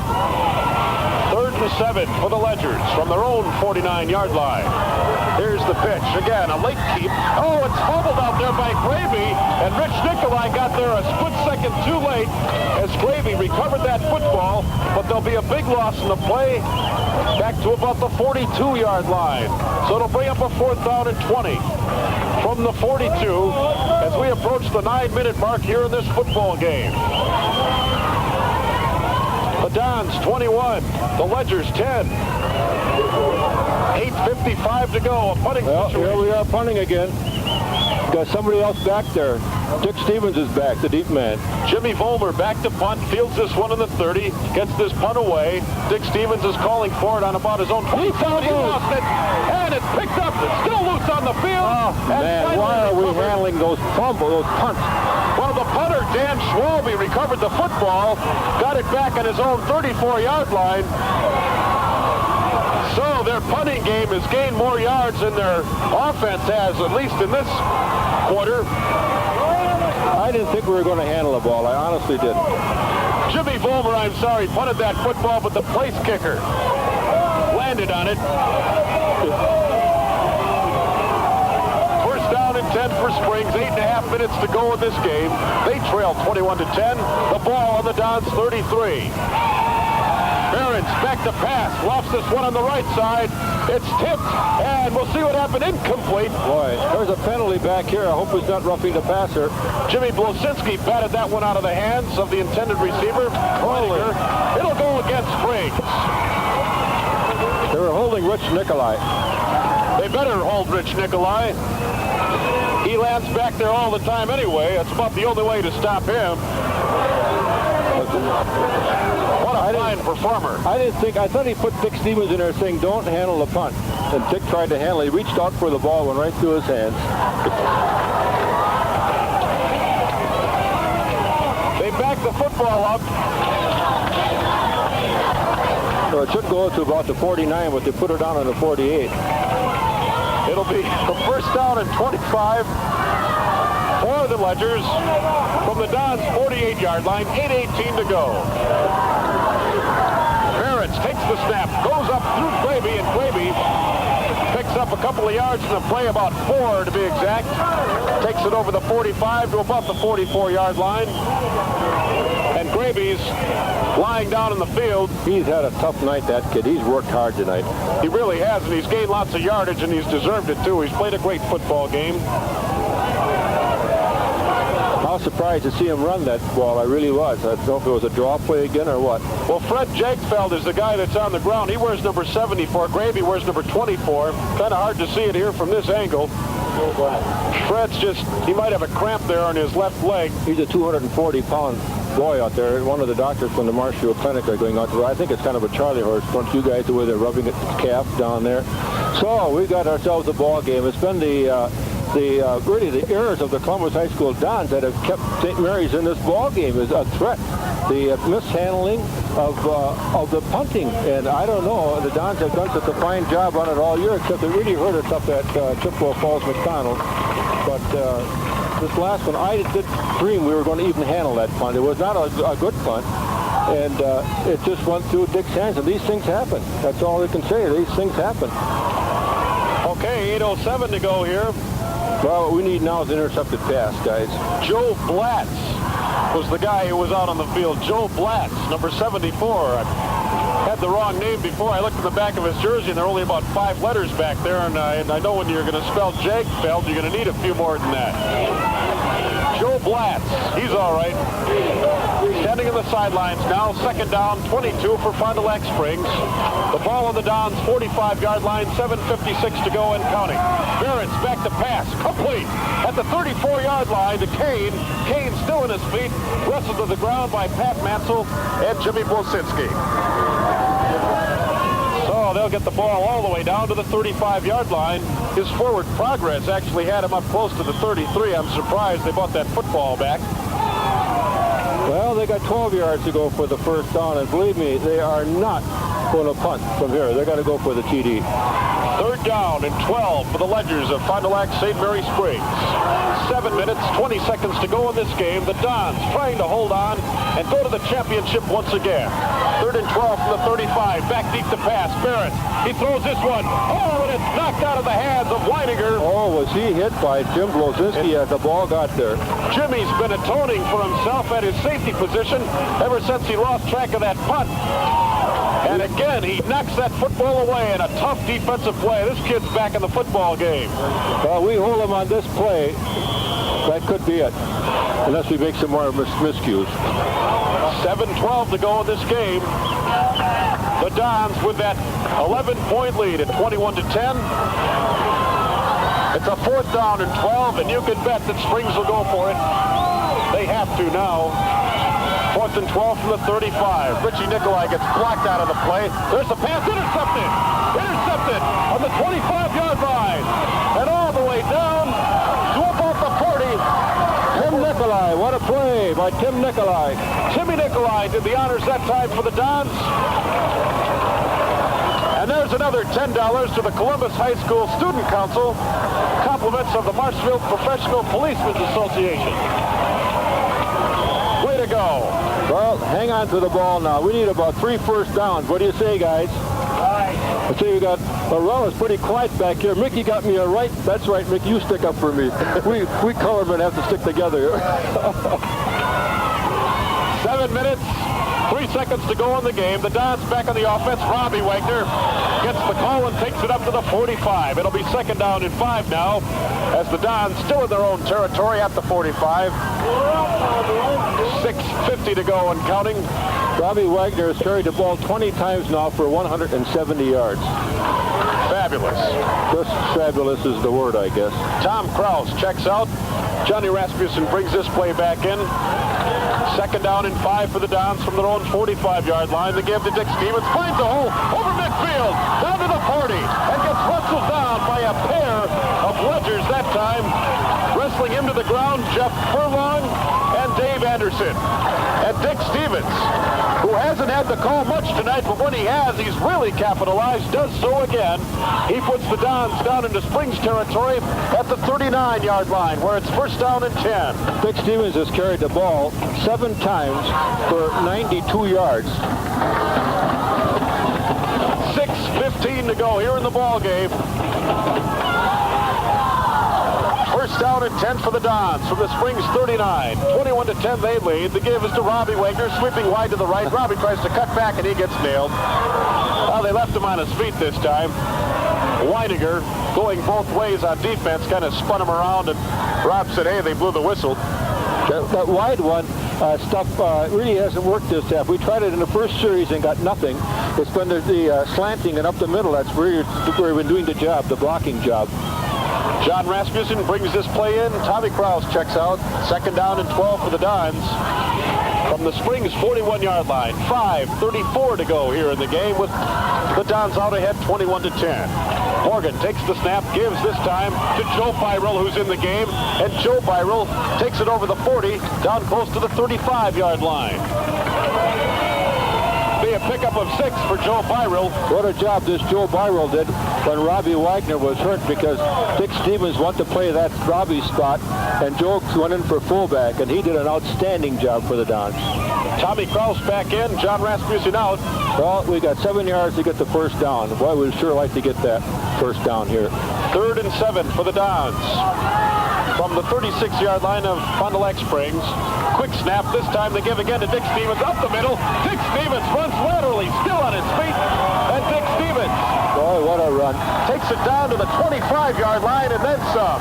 You call it, man. What a run. He just slanted to his right and did an outstanding job of running. I don't know where that ball is going to be placed, but I do think it's on the 24. 12-yard gain. First down and 10 from the 24-yard line. 4 minutes, 40 seconds to go here in this ball game. These fans are getting a little more noisy now. You bet you are. Some of them are standing. Dick Stevens over 100 yards for the night. 1st and 10 for the Dons from the Springs 24. The give to Robbie Wagner. Weaves his way through the hole on the right side, and Robbie takes it up close to the 20. Boy, they're gang tackling now down there. They have to bring them down. 4:20 to go and counting. It'll bring up a 2nd down for the Dons. There's a whistle on the field as Tommy Kraus brings the new play in. John Rasmussen comes back to the sidelines. 2nd down and 7 with the ball on the 20-yard line. 3 minutes, 55 seconds to go. Morgan takes the snap, and they'll plow straight up the middle with it. I think Stevens had the ball that time. Dick is hurting. He's really kind of hurting out there. Joe Byrell's going right in because coach spots it. Well, Dick Stevens has played a whale of a football game. Every time he's got the call, he's picked up more yardage than you'd expect. And he wants Dick to get a rest. Don't be surprised if they would try a field goal if this doesn't go.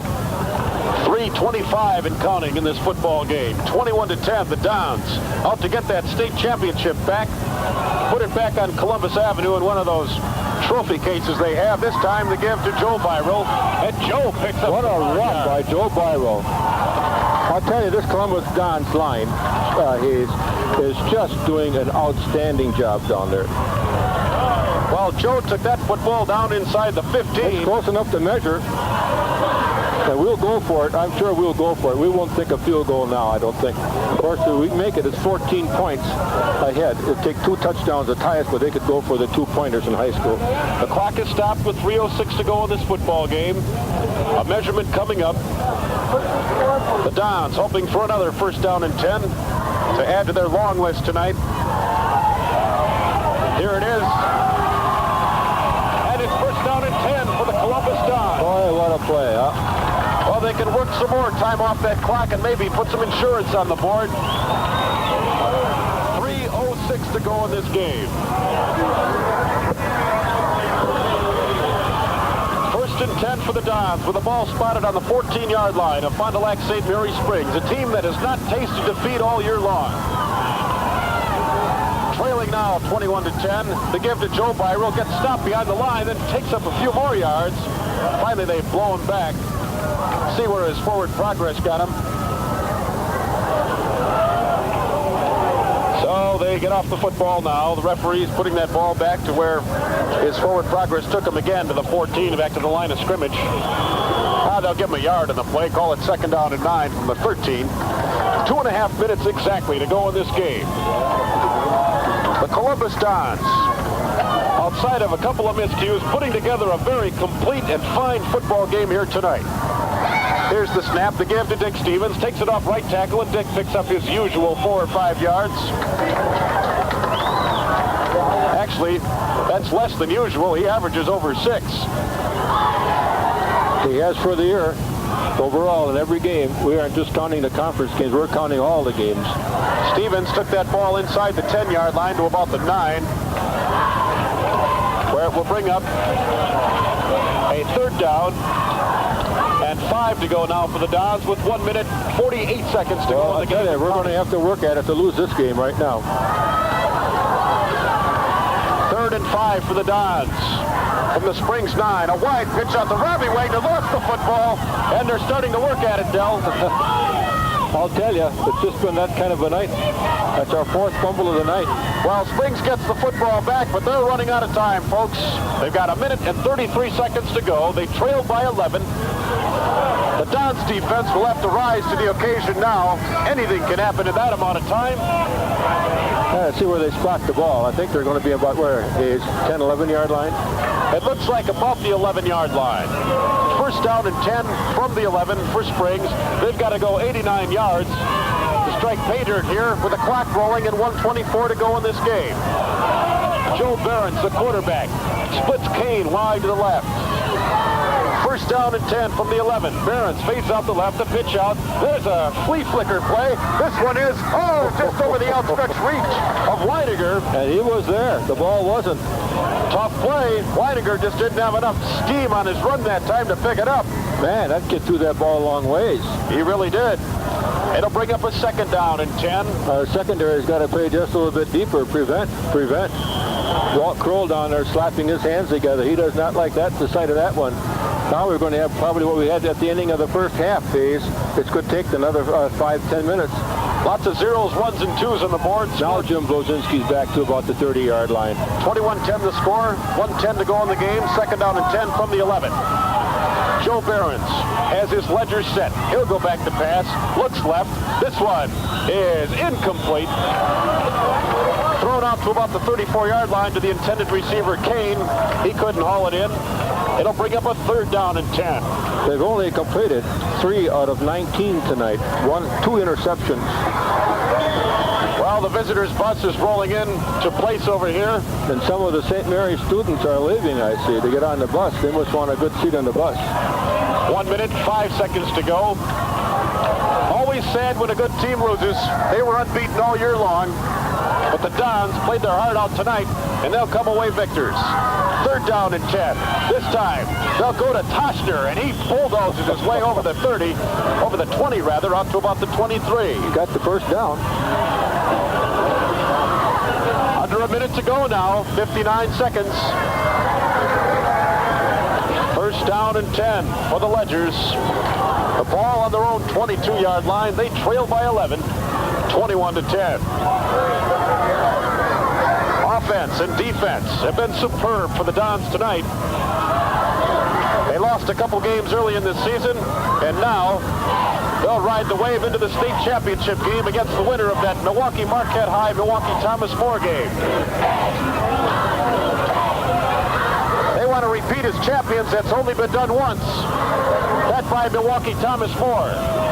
The only team ever to win back-to-back WISAA state championships.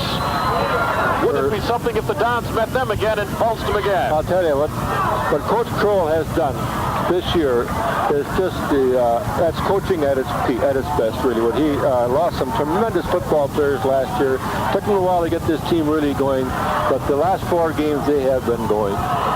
First down and 10 for Fond du Lac Springs. The ball on their own 22.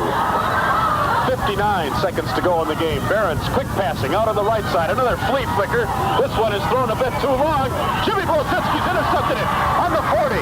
Jimmy's going to whirl around on the right side at midfield to the 45. Buckles on one line down to the 48-yard line. There you go, Jimmy. Well, you atoned for that mistake earlier. Boy, the guy that was going to tackle him really got it.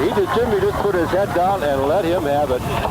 Well, incidentally, another $10 for the Columbus High School Student Council. Well, it's going to be a happy night at Columbus for the Alpine holiday. You want up and have fun.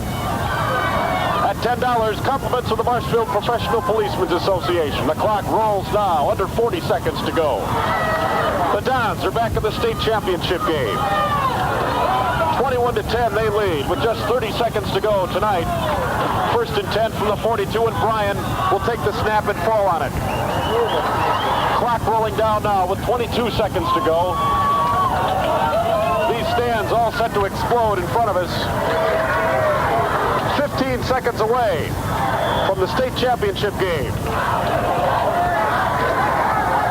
The Columbus Dons all set to go.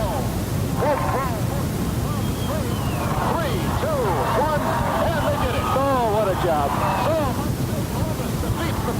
unbeaten. By a score of 21-10. Congratulations to the CWCC Coach of the Year, Wolf Kroll, to the 1981 Team of the Year in the Central Wisconsin Catholic Conference, the Marshfield Columbus Dons, and they're going to move on and see if they can't bring another state championship back here to Marshfield. That'll do it for this football game. Stay tuned. Post-game show comes your way next, right here on AM 1450 WDLB. In Marshfield, Hayes Callaghan back here with Del Connaughty and a special guest, Steve Pavella, the head of the WISAA. And, of course, everyone out there has been wondering if the Dons were to win this football game, where they would play next. Now the Dons have won this football game. And, Steve, where will the next football game be? The next football game for Marshfield Columbus will be next Saturday night at 7:30 at Oshkosh Titan Stadium. Oshkosh Titan Stadium. That's correct. Okay, and of course we wouldn't know right now who won between Marquette and Thomas More. No, I'm sorry about that, Hayes. We've been trying to get a connection through to Hart Park and Wauwatosa, but unfortunately we've been able to get through. So I guess we'll have to wait just like you to see who the Dons play. Well, Steve, thank you very much. It's an outstanding organization you had here, the WISAA, and I know the Columbus Dons are out to defend their state title. They're happy to be in the playoffs, and apparently they're doing so in high style. Well, I think you could be mighty proud of them. Of course, as you know, 2 years in a row for a school this size to get to the final game is certainly a tribute not only to Coach Kroll and the fine students and athletes at Columbus High School, but of course all the news media and the great fans of Marshfield Columbus. So we'll be looking forward to seeing you next Saturday night. Okay, Steve, thank you very much. If it wasn't for your organization, we wouldn't have much to cheer about. And good luck to you and the WISAA, and keep her rolling. It's a pleasure to work with you, Hayes. Thank you. Okay, Steve Pavella, the head of the WISAA, checking in here and telling you that next Saturday night, the state championship game will be played at Titan Stadium in Oshkosh, Wisconsin.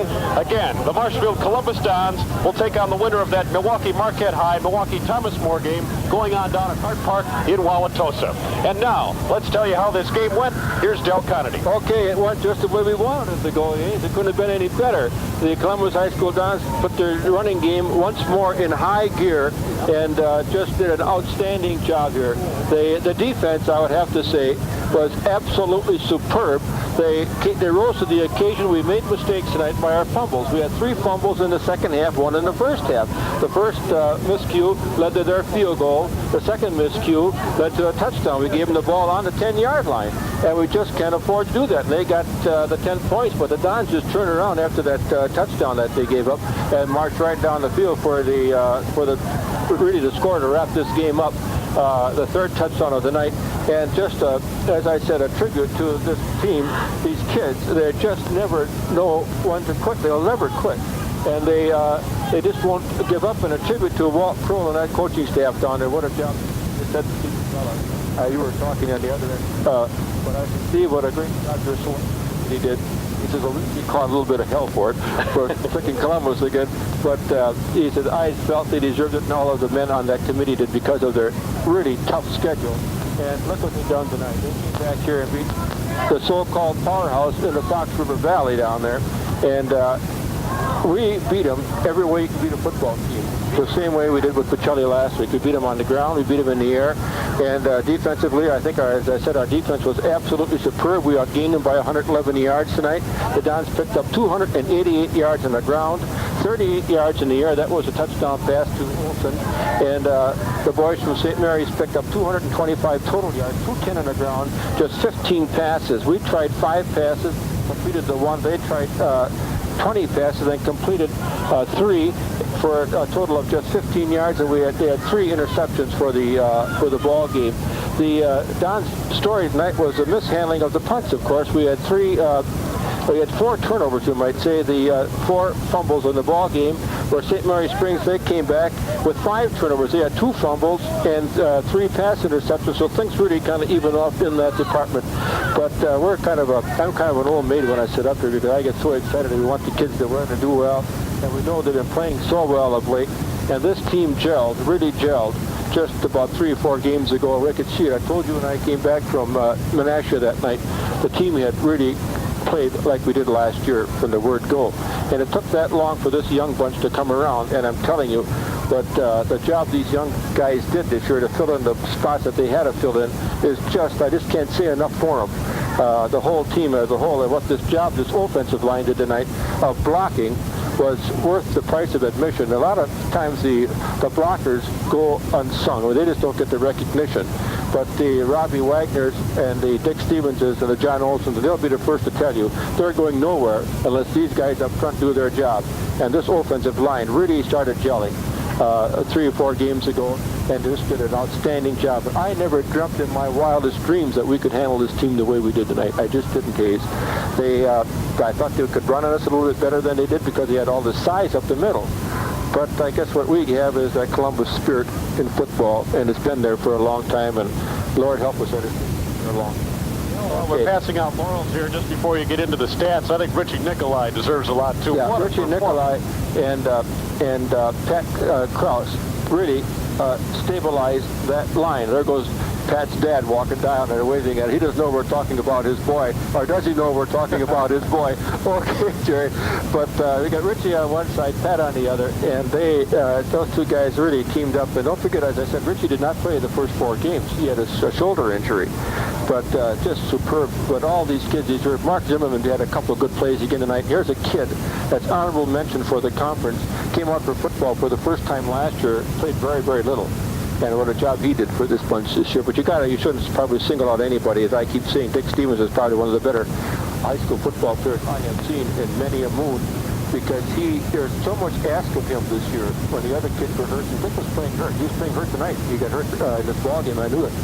And job for you week after week, not just offensively, but defensively, and his kicking. And he's one of these, one in a million guys that just does everything for you.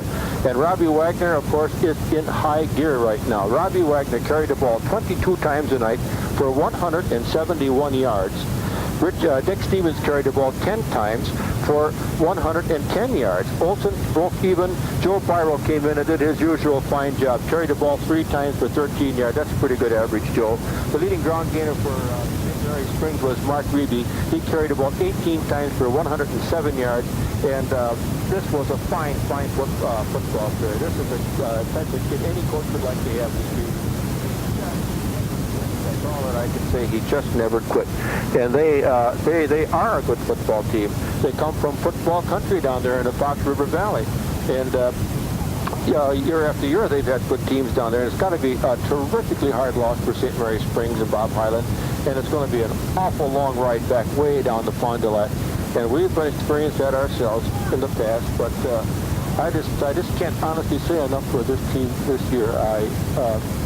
I didn't think they could do it, really, where they are now, back in the state championship game, but it just shows you what a lot of hard work can do. You talk about this word, it's overused, hard work and determination and all this stuff, but it's proven on this Columbus team this year, because these kids and the coaching staff never let them up. You know, they just kept working and working. They're very demanding. But the kids prove that they can do the job, and they did it tonight. And win, lose, or draw, I don't know who we're going to play next week. But it's going to be a football game because we saw a great football team at Thomas More, and it just may be a rematch next Saturday night in Oshkosh. Okay, and that Bishop fella quarterback there for Thomas More is quite a performer. Again, we don't want to jump the gun. You never know if those Hilltoppers of Marquette High come ahead. You know, I went to school there for a year back in 1967. That school is full of spirit. They've got good athletes there year after year. You never know if Marquette High is going to come on. Chances are that Thomas More will be back, but we'll have to wait and see who the Dons will play next after this. Construction urges you to attend and support your local high school sports activities. It's fun and it's exciting and provides the whole family with a great time. These sports not only provide entertainment for us and recreation for the participants, but also teaches many important lessons. Support local high school sports activities.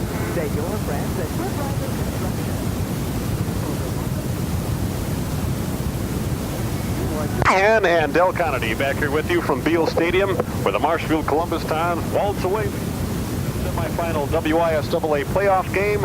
They win tonight 21-10 over the previously unbeaten Ledgers of Fond du Lac St. Mary's Springs. So the Dons will move on. And Oshkosh Heights Stadium is the neutral site as the game from Marshfield will be the team from Milwaukee.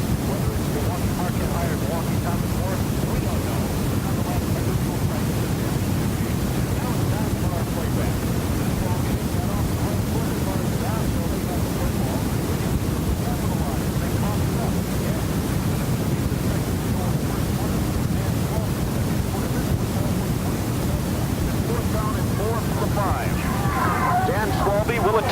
field goal from about his own 12-yard line. The ball is down. The kick is up. And this one is good. So, with 6 minutes and 36 seconds to go here in the first quarter of play, Fond du Lac St. Mary's 3 and the Marshfield Columbus Dons nothing. It was at that point that the noise level of the Columbus backers kind of dimmed a bit. Robbie Wagner electrified the crowd with a long run, and then capping a 9-play drive that covered 68 yards. 4 yards out. 3rd and 3 from the 4. Brian Morgan gives up the middle to Robbie Wagner. He's going, and he's got a touchdown. Robbie Wagner with 3 minutes and 30 seconds to go in the first quarter puts the Dons on top with the first touchdown of the evening, taking it in from the 4, and the score is 6-3. The sure-footed Dick Stevens stepped in and kicked the extra point to make the score 7-3, and that's how the score stood at the end of the fourth quarter of play. Then in the second quarter, late in the second quarter, with 2 minutes and 29 seconds to go, Brian Morgan dropped back to pass, and he found John Olson. Clock rolling with 2:50 to go here in the first half. 7-3, the Dons on top of the Ledgers. Translated, Marshfield Columbus over Fond du Lac Springs. Back to pass is Brian Morgan. Throws one right to the right. It's complete.